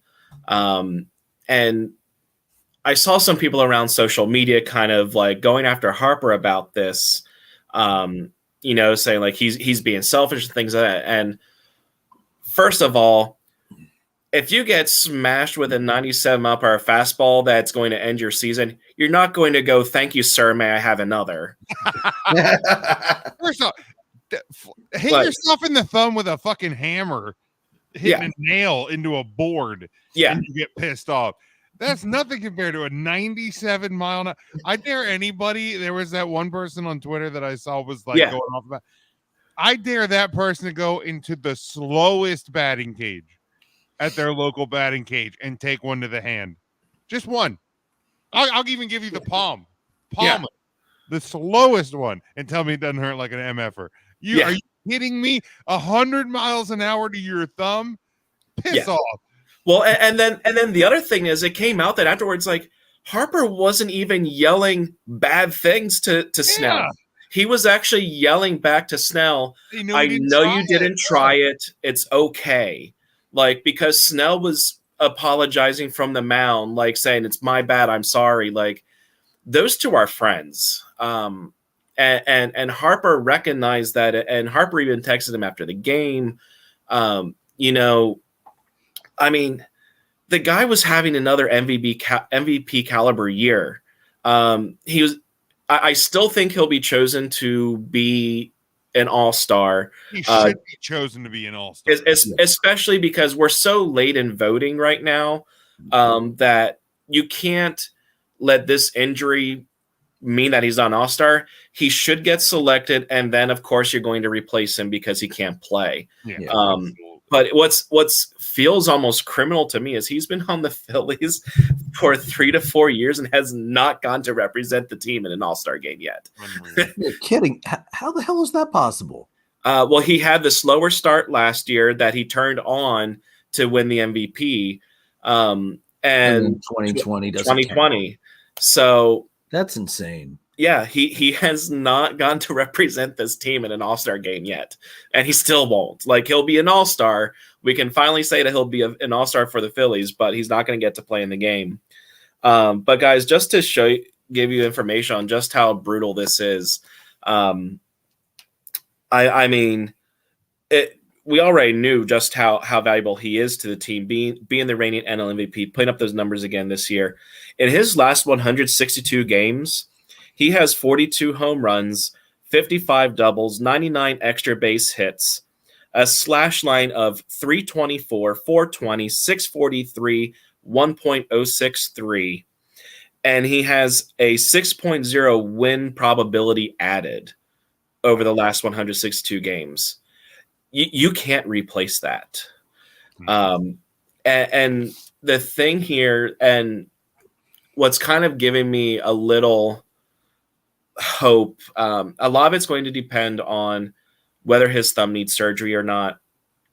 There is a potential that he'll be back later in the year, depending on the severity of the break. I was going to say, I mean, if they're going to end up being postseason bound, is he going to be able to return for the postseason? So, Philadelphia Inquirer reported earlier today it is likely that he will need surgery, but he will not be done for the year, regardless of playoffs or not. Okay. So there is that potential. It's one of those, they need the swelling to go down. They need to get in there and see what the actual severity of the break is, because the plain films with all the swelling, it's not super conclusive, but it was enough to say, yeah, you're probably going to need surgery. Yeah. And it was actually something, Harper came out after the game and he said that he would have rather gotten hit in the face with it. He goes, I can handle a 97 mile per hour fastball to my face. I can't handle it to the thumb because it's a smaller bone. So right. But he's never actually had a broken bone before. So it'll be interesting to see how it heals, how quickly it heals. Again, you can't rush him back because you're going to need him for the rest of his career. But basically, this is the time for the other big money guys to step up. Nick Castellanos, he stepped up yesterday like he needed to. Somebody shared, online that you take Bryce Harper out of this payroll, they still have a $200 million payroll. They still have the talent there. They just need it. Castellanos and Real Muto, which Real Muto is starting to hit the ball better. Castellanos, he needs to be the guy that they brought him in to be. They have the money spent. I don't necessarily say that they have all the talent there, because a lot of that money is also on the IL with Segura as well. That's true. And I think what you're going to see here, I do think you're going to see the Phils, especially if they're continuing to contend, they will probably be small buyers at the trade deadline. I don't think they're going to go huge just because they know that they have Harper for the rest of the career. They just need a placeholder for the rest of the season. Right. I mean, if you're in a contender spot, that I think that's a situation where you assess where he's at. If you think that, maybe he's not ready, something like that, you get somebody who's on, the last year of a deal or something like that you have somebody in place if Harper's not ready or if he's not going to be back to 100%. Yeah. And then you can throw him at the DH spot and have somebody else play the field as well. Now having that permanent DH is a flex spot for that situation. Yeah, I mean he could play with that strained UCL, but he can't play with that broken thumb. So Jason, you got to do what Atlanta did last year. Acuna went down, they went out and got 3 outfielders. Yeah. I do think, Joe, that the Phils will be inquiring about Ian Happ. I think a lot of it will depend on the asking price. I can even see them even trying to look at Benintendi out of Kansas City, because Kansas City is going to be sellers. So I think they might even look at moving somebody like Mickey Moniak and a couple lower level prospects to try and bring in Ian Happ or Benintendi. I don't think they'll get rid of Matt Vierling or other top prospects, but giving them somebody like Mickey Moniak who can probably help their team now or within the next year. That may be the direction that they look to go, because they're basically trading outfielder for outfielder, saving that room. Yeah. The tough thing with the Cubs is that they have Canario, who they got in the Rizzo deal. They have Velasquez. They got PCA. They've got a crap ton of outfield talent coming up the pipeline. And as much as I don't want to lose Ian Happ, you could afford to lose him for, maybe a first baseman, maybe, a third baseman. If they don't think that they'll be able to re-sign Wilson Contreras long term, I would say look for Logan O'Hoppe, who has been. I am so high on Logan O'Hoppe. Like to me, he would be the catcher once JT's deal is eventually up. He potentially would be included in a deal. But yeah, I think the Phils did claim Mercado off of waivers, which is a defensive upgrade. And you're going to see the young guys get basically a bulk of the playing time now. Like Moniak was called up immediately after Harper went down. And I think you're going to see Castellanos. He did get moved back to the DH role yesterday. And that's where I think he's going to spend most of his time now, because people are actually wondering if maybe him being in the field a lot was affecting him at the plate. So but here's the thing. We haven't had the DH in the NL for a long time, and he was an outfielder for years, the Reds, and was a great hitter with them. That's true. So but the thing is, now he can focus solely on his hitting. I still feel like Schwarber's the better choice to stuff at the DH and forget about Castellanos. With how hot Schwarber is right now, you can't mess anything with what he is. Yeah. But part of me is I keep hoping that Thompson with this injury does not move Schwarber down in the lineup. He didn't do it yesterday, and it paid off with Schwarber still being in the leadoff spot. Castellanos ended up moving. I believe Castellanos ended up being in the cleanup spot yesterday. But guys, this has the potential to go. I mean, it's going to go one of two ways. It's either going to be catastrophic and derail the rest of the season for the Phils, or it's going to lead to more motivation and they'll be okay. So I'm hopeful for the latter, but I'd be lying if I said over the last day or two I was kind of thinking season's over. But I know where you're coming from, dude. I was there last year, and Joe said it's not over yet. Right about what was it? Right about this time, Andrew, last year? Yeah, right about now. And what did I say last year? Within the next 2 weeks, pick up somebody, see what they do, and go from there. Yep. And within that 2 weeks, they had Jock, Rosario, and Solera, and Duvall, I believe, didn't they? Duvall. Yeah, and they got Duvall back too. Yeah. Right. So I don't think I think you're in a 2, maybe 3 week window right now, Jason, where Yeah. you're going to either figure out, okay, we're in a spot where we can continue to do this, or it's over. One or the other. Yeah, I mean, because this 2 to 3 week window is going to make or Yeah. break. because I know people were saying, like, if the Phillies start to fade here over the next few weeks, do they sell at the deadline? I don't think they sell. No. No, you don't sell the $215 million payroll or whatever No. it is. I think what they would just need to do is kind of just get that placeholder, get to the end of the season, get to next year, and reload. The next from between now and the trade deadline, if it's evident that they're not going to be a contender, you stay. You just stay. There's no reason to go buy, but you're definitely not going to sell. You've built this team for more than just this season. Right. It's not like you signed a bunch of guys in a 1-year deal Right. that are all leaving after this season. You'd be crazy to sell this. I mean, the two big pieces that are coming off the books at the end of this season are Gregorius and Segura. Segura has said that he wants to come back, and I will be very happy if they bring him back. And I think you're looking at even shortstop. There have been rumors that are linking the Phils eventually to Trey Turner or Correa, one of those offseason acquisitions, because shortstop free agency this next offseason is going to be massive. There's so many shortstops on the market. But for right now, Phils just kind of need to bide their time. The good thing that they have going for them is their schedule. The second half of the season is the second easiest in majors as far as the teams that they play.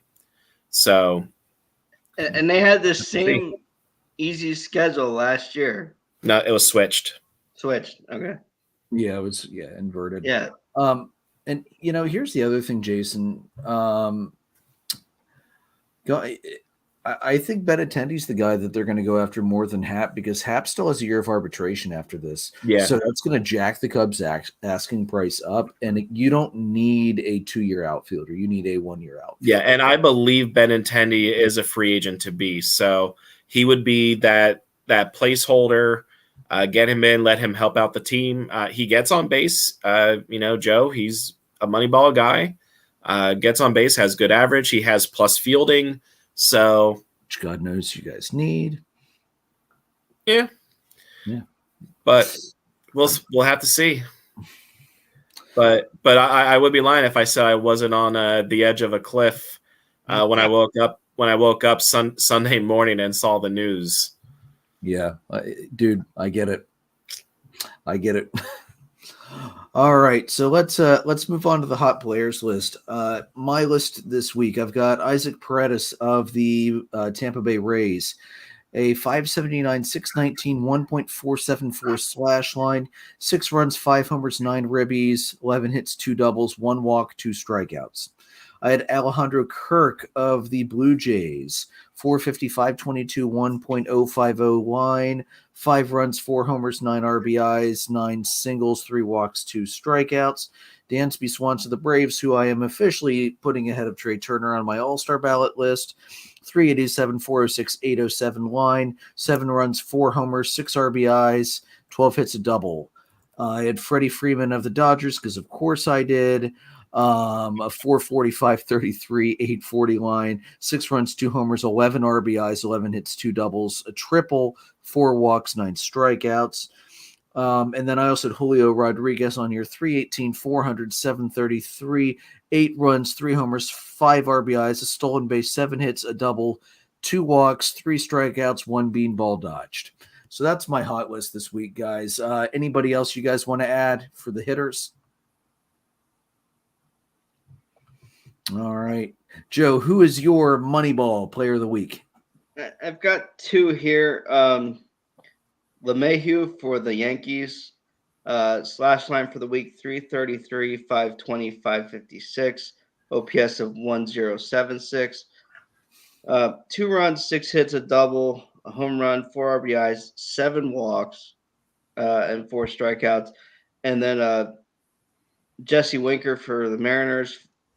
.500 average, 640 on base, 944 slugging, a 1584 OPS, 4 runs, 9 hits, 2 walks or 2 doubles, 2 homers, 6 RBIs, 6 walks, and 4 strikeouts. Yeah, I can't argue with that.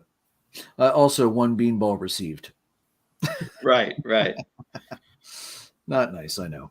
All right. For me, for pitchers this week, Corbin Burns, he went 2-0, 19 strikeouts over 15 and a third, 184 ERA, .75 whip, 3 earned runs, 7 hits, 4 walks, 2 homers. Dylan Cease, the White Sox, he went 1-0 as well, 13 and a third, 24 strikeouts. Jesus. .69 ERA, .62 whip. I had Shane McClanahan of the Rays. He went 1-0, 13 and a third, 18 strikeouts, 1.38 ERA, .69 whip. Very nice. And then I also had Max Fried on there. He did not pick up a win despite his 2 starts. Went 14 2/3, 17 strikeouts, 1.98 ERA, 1.02 whip, 3 runs, 11 hits, 3 walks. Anybody else pitchers for this week?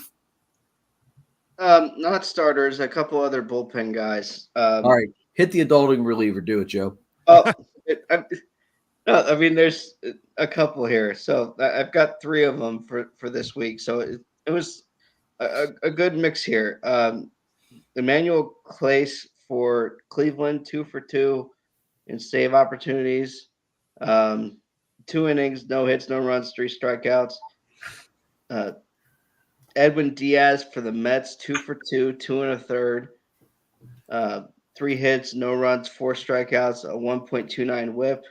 And then Tanner Rainey for the Nationals, 3 for 3 in save opportunities, 3 innings, 2 hits, 2 walks, 3 strikeouts.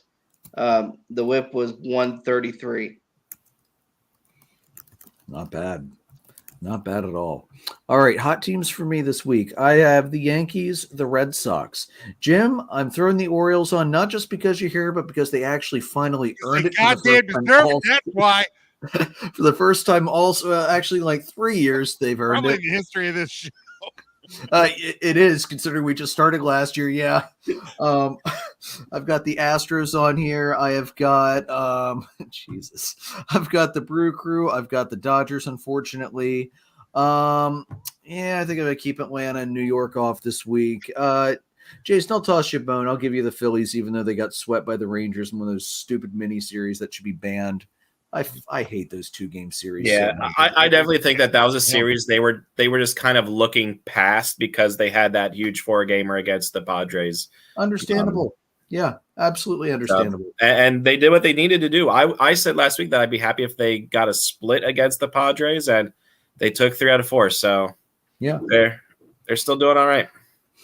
All right. So coming up this week, big week for the Braves and the Phillies. They face each other. A 3-game series in Philadelphia starting tomorrow night. The pitching matchups, we got Morton versus Wheeler. We've got Wright versus Suarez. We've got Anderson versus Nola. What the hell? That matchup sucks. And then moving on to Cincinnati on Friday, you got Fried versus Minor, Strider versus Molly, and Morton versus Castillo. Oh, do we not have to face the flame-throwing devil this time? All right. I can work with that. And then the Phillies, after Atlanta, they host the Cardinals. Eflin versus Mikolas. Gibson versus, I'm assuming that was supposed to be Flaherty before he got hurt. So that's TBA. And then Wheeler versus Wainwright. That's going to be a great matchup on Sunday night. Sad for you, Jason. That's the ESPN game. So you'll have to deal with Aroyd during that. That means that's a loss, too. Phillies don't do well in primetime games. No, those Sunday night ESPN games are such a shit show anyway. Yeah, especially because ESPN doesn't have that, wall camera angle. I'll say, how's replay going to hurt them this time? Yeah, basically. And then for the Cubbies, week 3 versus the Reds, Thompson versus Castillo, Steele versus Green. Oh, that's going to be a great game. Hendricks versus Ashcraft, and then they host the Red Sox for 3, Sampson versus Winkowski, Mills versus Hill, Thompson versus TBA for Boston. Oh, man, Jason, this is going to be a fun week, except for that last game. I do not like that matchup one damn bit. I like it. What are you talking about? Although you should like it because it means the Phillies won't score any runs. That's true. Yeah, it's true. Except which Ian Anderson am I going to get? Am I going to get the guy who looks absolutely dominating, or am I going to get the guy who's been inconsistent, walks everybody while allowing 4 to 6 runs in 4 innings? I prefer the latter. But... Who the hell knows? Yeah. What's really good for you is that you miss Max Fried and you miss Spencer Strider. Yes. Because Fried is blowing everybody out right now. And Strider, he's had a couple rough starts here and there, but he's been throwing gas. He's been mixing that slider in really well, so players can't just tee off on that 100-mile-an-hour fastball. Yeah. Honestly, I hope after the All-Star break, they move him up to 4 and move Ian Anderson down to 5. Yeah. Because that also might help Anderson to get some better matchups, too. Yeah, look at everything this week. With Bryce Harper, I would say that I'd be looking at the Phils probably taking or hopefully taking 2 out of the 3. Without Harper, I won't be surprised with whatever happens, honestly. Whether it's Philly sweep, Braves sweep, 2-1 Braves, 2-1 Phils, I will not be surprised with whatever happens. But I do think that the Phils have the right guys in the rotation coming up against the Braves. So, yeah, that's definitely true. Just so you know, I don't know if Acuna is going to be starting tomorrow night or not. He wasn't able to put weight on his foot on Sunday. He was cleared of a fracture, but a lot of swelling and whatnot. But with the off day, he may be okay to go Tuesday. So you may get lucky and get a game without Acuna in there as well. Yeah. And breaking news, guys, MLB has just handed out some hammers. 12 players and coaches have been suspended for their roles in the Brawl. So let's take a look here. What we got? All right, I'm pulling it up right now. Hold on a second. All right, so let's see. Phil Nevin, interim manager of the Angels, 10 games. Jesse Winker, 5 games. Let's see here. J.P. Crawford, 5 games. Angels pitcher Ryan Tepera and Andrew Wentz, 3. How did Wentz only get 3 games? That's bullshit. That's absolute bullshit. Unless they're saying that he basically was just doing what he was told. Yeah, the situation. That's bullshit. Julio Rodriguez of the Mariners, 2 games. Raciel Iglesias, 2 games. And Major League interpreter Manny Del Campo, 2 games. I never even heard of an interpreter getting suspended. What the hell? And then, yes, it did happen. Anthony Rendon out for the season after undergoing wrist surgery will be suspended 5 games when he returns from the IL. And he's prohibited from being on the bench for the next 7 games. Wow. I think you might have had Winkers a couple games off there. 7. Oh yeah, he's only 7. Yeah, he's 7. No, I misread that. Yeah, my I'll bad. say he probably should have.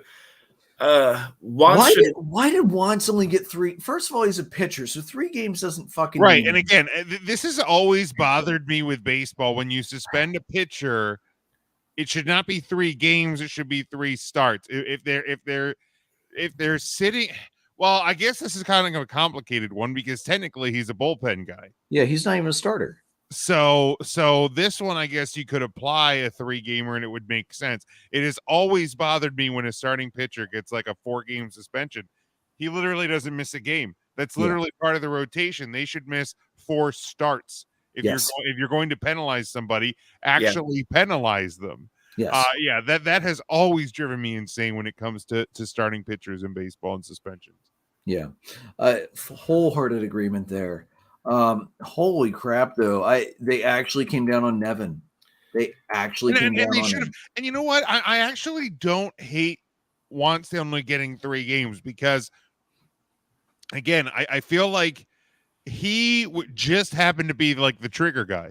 He was a pawn in the game. You know what I mean? He went out and did what he was told to do. Those orders came from the manager. Yeah. So I actually applaud Major League Baseball for really handing the hammer down on Nevin. Could Wantz have gotten a couple more? Probably. Maybe at least, I don't know, give him 5, maybe match Winker 7 because those are the 2 main culprits in all of this. But I think Nevin definitely should have gotten more, and I commend Major League Baseball for doing that correctly. Did you say Cervais in there at all? Yes. No, he didn't. No, You did No, not. he did not. Bench coach Ray Montgomery also got a 2-game suspension, but he won't start his suspension until Nevin's back because he's the one who's managing in his place. Catching coach Bill Hasselman got 2 games as well. And assistant pitching coach Dom Chitty got 5 games as well. Damn. Okay, so the Angels' entire staff got nailed up for this. Good. Also should have. Good. Cervais didn't get Good. anything. So Good. I'm glad Cervais didn't get anything there because he was more upset with the umps. Like he didn't really have any involvement with that. And honestly, and I don't know what the umpire pool is like, but the only thing I am kind of disappointed at is I feel like this entire crew should be given a game, especially the home plate umpire. Yeah. For failing to recognize the situation and stop it before it started. Yeah, that did not need to happen. That could have been completely prevented by an immediate ejection and been done with it. Right, because when I watched the clip, because I meant to watch it the other day, because I heard about it, and then it just slipped my mind. And when I just watched it, you see that him get hit by the pitch, and the guy, the umpire, gives him the base, and he just walks. And I'm like, "Whoa, what are you're you supposed doing? to do this." Gone. It should have been on. the minute that pitch came in, gone, out, done. End it, and he didn't. And I'm like, man, that's failure. That's failure. And I don't know that would have stopped the brawl from happening. No, but it might have made it. I think if you tossed him when Rodriguez gets thrown at, this fight doesn't happen. Yeah. I would have done it. Yeah, I would have done it then. Yeah, I wouldn't even given a warning. I would have just tossed the guy and been done with it. I would have tossed the pitcher because it's clearly there was intent there. Yeah. Then given warnings to both teams. Because you look at the pitcher's body language after that pitch. I brought up, we last year we had Webb hit. Oh crap! Which Mets outfielder was that? Anyway, one of the Atlanta pitcher, he nailed a Mets batter with like a 99-mile-an-hour fastball right underneath his eye right here. Was it Pilar? Maybe I can't remember. Yeah, Pilar. Yeah. And immediately, like he dropped to his knee. He was shaken. Like you could tell it was clearly a pitch that got away from. Yeah. No, he was ready to have some guy coming after him swinging. Right, he knew it was up. He knew what was going on. This is like Roger Clemens and Mike Piazza. There was clearly 100% intent. There was no accident there either. Come on. Here's the thing: we'll never know if the umpiring crew gets suspended because MLB will never announce it. It'll all be handled internally, just like that plus 1.5-inch border that somehow gets added for the umpires in their stupid report card from MLB. This is like A-Rod and Veritek. These teams do not like each other. That's still to this day, Veritek shoving his mitt in A-Rod's face. One of my favorite moments in the entire Yankees Red Sox rivalry over the years. Just freaking phenomenal. That's that for the suspensions. I really love seeing though how much the Angels staff got nailed up. Absolutely. Well done, MLB.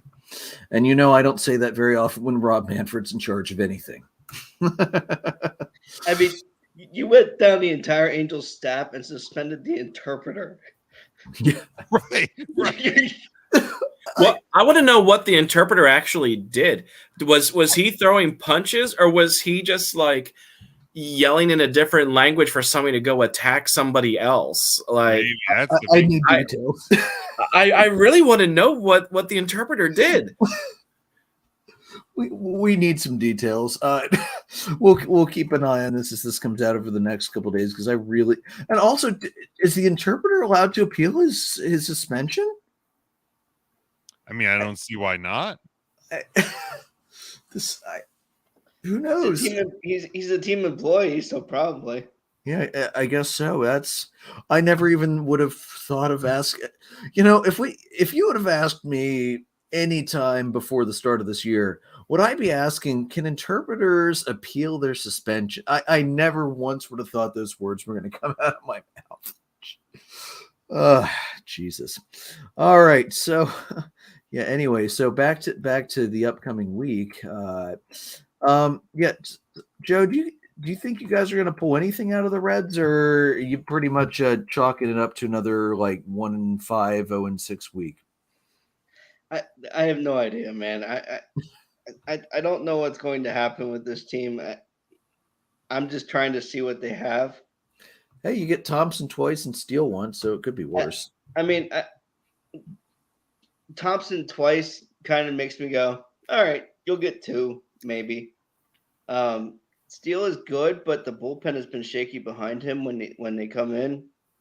And my manager is still David Ross, and my ownership is stupid. So, that's fair. That's fair. You brought up Contreras earlier. It's clear at this point that they're not re-signing him. So it's just a matter of where he goes. The guy is hitting the absolute cover off the ball. So he could almost be a permanent DH at this point if you really wanted to. Yeah. It's crazy with Harper's injury. I just thought of this. Little Contreras is number 2 on the DH voting right now for the NL. So it's been a long time since we've potentially had brothers on the same All-Star team. I can't even remember the last time that would have happened. So you need to remember here, though, that even if Harper gets chosen as the starter, he's not going to be playing. So, well, they would still take 2 DHs anyway because they usually pinch hit. So yeah, that's really cool. We could see that. All right, so guys, any other series you're watching for this week? I'm going to be very focused on Braves Phillies, obviously. I'm going to be at the game tomorrow night, so I'll let you know how badly Wheeler pitches. Am I not going along with you this tomorrow now, or what? Oh yeah, well, I guess you could still come. Yeah, so it was supposed to be Jason's first ever. Well, both boys' first ever MLB games, and Jason's first chance to ever see the Braves live. But the boys are going camping, so we're going to take them to see another game later this year. Jason, we're returning the favor of those wonderful Duke tickets earlier this year to finally see Coach K before he retired. So, me and Jason will be at the game tomorrow night. Godspeed to both of us. Unmerciful trash talking throughout this entire game. I don't even remember where the freaking seats are, man. I don't care. Yeah, exactly. Same. Yeah, just give me a hot dog. Keep the beer coming, and I see this going 2 ways. We're either going to have one hell of a pitcher's duel tomorrow because Morton and Wheeler will just strike out everybody, or Philadelphia is going to be Philadelphia in the hot, humid weather, and the balls are just going to fly, and it doesn't matter who's out there. That's really the way I see tomorrow going. Yeah. So it's been a long time since I've been down in Philly for a game, so I'm very excited for that. Yeah, I do have a couple series that I'm looking at this week. Actually, this whole week I'm keeping an eye in Toronto.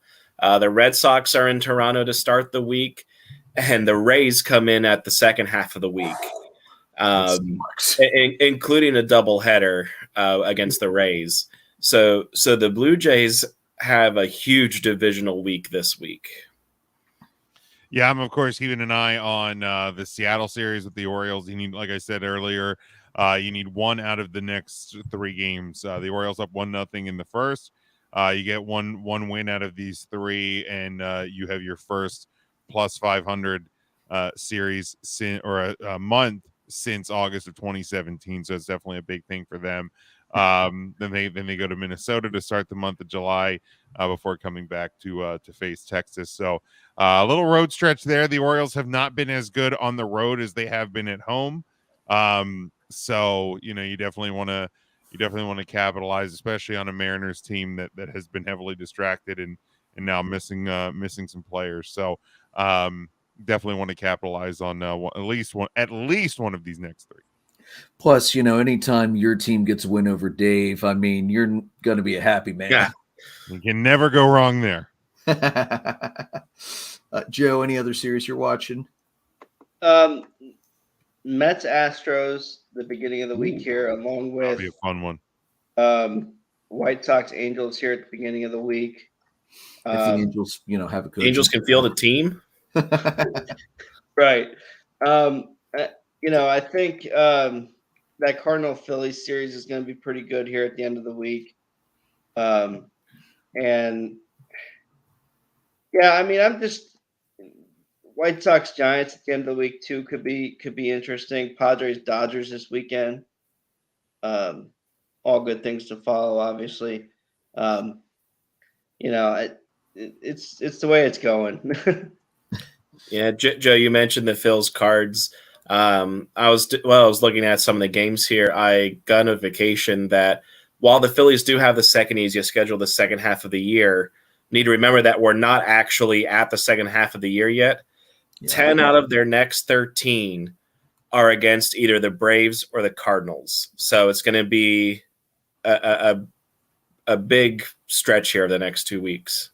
And then after your second Cardinal series, Jason, you go on the road to Toronto. Yeah. That's a tough way to end the first half of the year. Then you get Miami, which, as we all know, that's either going to go very well or very poorly. Hey, they took the series last time. There's hope now. Yeah, but they're on the road. Hey, Jim, question. Is the Orioles' success at home due to the wall moving back? I mean, you can't write it off. I mean, you've seen what they've done the last couple of years, and all of a sudden they're a team with a different direction. So maybe I like that quote from that Andrew said from Mancini. They come to the park every day thinking they can win. So I mean, you gotta attribute it to something. I don't care if it's the wall. I don't care if they change the windows in the warehouse. I don't give a shit as long as this team starts winning. And the other thing here, we didn't actually touch on this last week. Austin Hayes hit for the cycle. He in 4 straight at bats, he got all 4 that he needed, including a home run over that left field wall that was moved back. Yep. Yeah, and really, I mean, he had the triple out of the way early. Mm-hmm. And it came down to the double that was last. So it was not. Sometimes you'll see you go single, double, home run, and then that triple's the last part. He kind of knocked the hard one out. To start the thing. So that was impressive in and of itself. Yeah. Reminds me of when Rosario hit for the cycle last year against San Francisco. He did it in 6 pitches. Like, talk about jumping on the first pitch and not screwing around. That was nuts. And guys, when he won the NLCS MVP last year, he actually brought back the Triple Crown bat for that series. Like, you never see a player bring a special bat like that back out. That was nuts. All right. So Jim, where's everybody going to find you on social media, bud? Yeah. Like the name tag says here, at Big Jim Sports is where you follow me. We're at Huddle Up Podcast on Twitter and Facebook. Actually, tomorrow will be the last teaser of the new Huddle Up logo, which will be dropping on Friday. Refreshing the look a little bit. I'll give you a little bit of insight. If you don't like blue and gold, well, tough shit, because you're still going to get blue and gold. But I think you'll enjoy. I think you'll enjoy the new look. So get ready for the full reveal on Friday. Make sure you're subscribed over there. If you're a pro wrestling fan, at 3 Count Thursday, we go live on Thursday nights each and every week. And we also have a podcast episode that drops on Tuesday morning. So we have content coming out twice a week over there. We're at 3 Count Thursday, Facebook, Twitter, Instagram, 3countthursday.com. So always a pleasure, boys. It's nice to talk baseball when I don't feel like my team is completely hopeless either. So this is a whole new feeling for me. It's quite a turnaround from when you first joined us earlier this year to foreshadow and forecast the season. So yeah, no kidding. I don't think I've ever seen a bigger 360 turnaround than that. Yeah, it's pretty impressive. I hope that because I've seen the Orioles. I remember one year I was in college at the All-Star break. One of my roommates was a Red Sox fan. At the All-Star break, the Orioles were up 4 games in first place, and at the end of the season they were 22 games out of first. So hopefully the back half of the season is not as detrimental. But I think they're in a good spot. And Jim, just for your sake, I hope it's not a 360-degree turnaround because that is a complete circle. Yes, As, yes. But as it came out of my mouth. Somebody said that. Oh, Ms. and Mrs. I was catching up on some episodes, and Mrs. Wife Marie said that you did a 360, and he goes, "No, I did a 180." As that came out of my mouth, I was like, "You just spin around, get dizzy, and you're back in the back where you were before." I feel like the 360 for Jim might be in July or August or something. Maybe. Yeah, we did the 180. Now we're just doing the other 180. it's just a slower rotation this year. It'll get around eventually. Exactly. It'll get back around. Karma, what goes around and around. Thank you, Boy Meets World. Yeah, right. Classic. Yeah, and unfortunately, this is not the year, unlike last year, where you could say, hey, you were ahead of the Yankees at one point, and the Yankees never touched first place. So at least you have this instead, which I think you actually like. I'll take that. So, yeah, let's hope it keeps going. I do like seeing the Orioles do well, and I love that ballpark so much. Yeah, always a classic. Any excuse to go down to Camden Yards, I'm always happy to jump on it.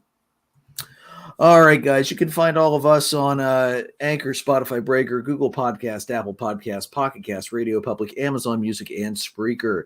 You can see us live on our YouTube channel, on Facebook Live, and on Twitter. You can find the merchandise at redbubble.com/people/DDAB-podcast. Follow us on our Facebook page, facebook.com/dollardogsandbeer. On the Twitter page at DDAB_podcast. You can find us on Twitter. I'm at PyroLord314. Jason's at JRicker300. Joe is at JoltonJoe35. We are presented by Dark Arrow Podcast, LLC, and we are sponsored by the amazing Whiskey and Blade Barbershop in Lidditz. I am definitely due to go back and get a trim. Johnny, I'll be calling you soon. May your dogs always cost $1. May your beer always be cold. Have a good night, everybody.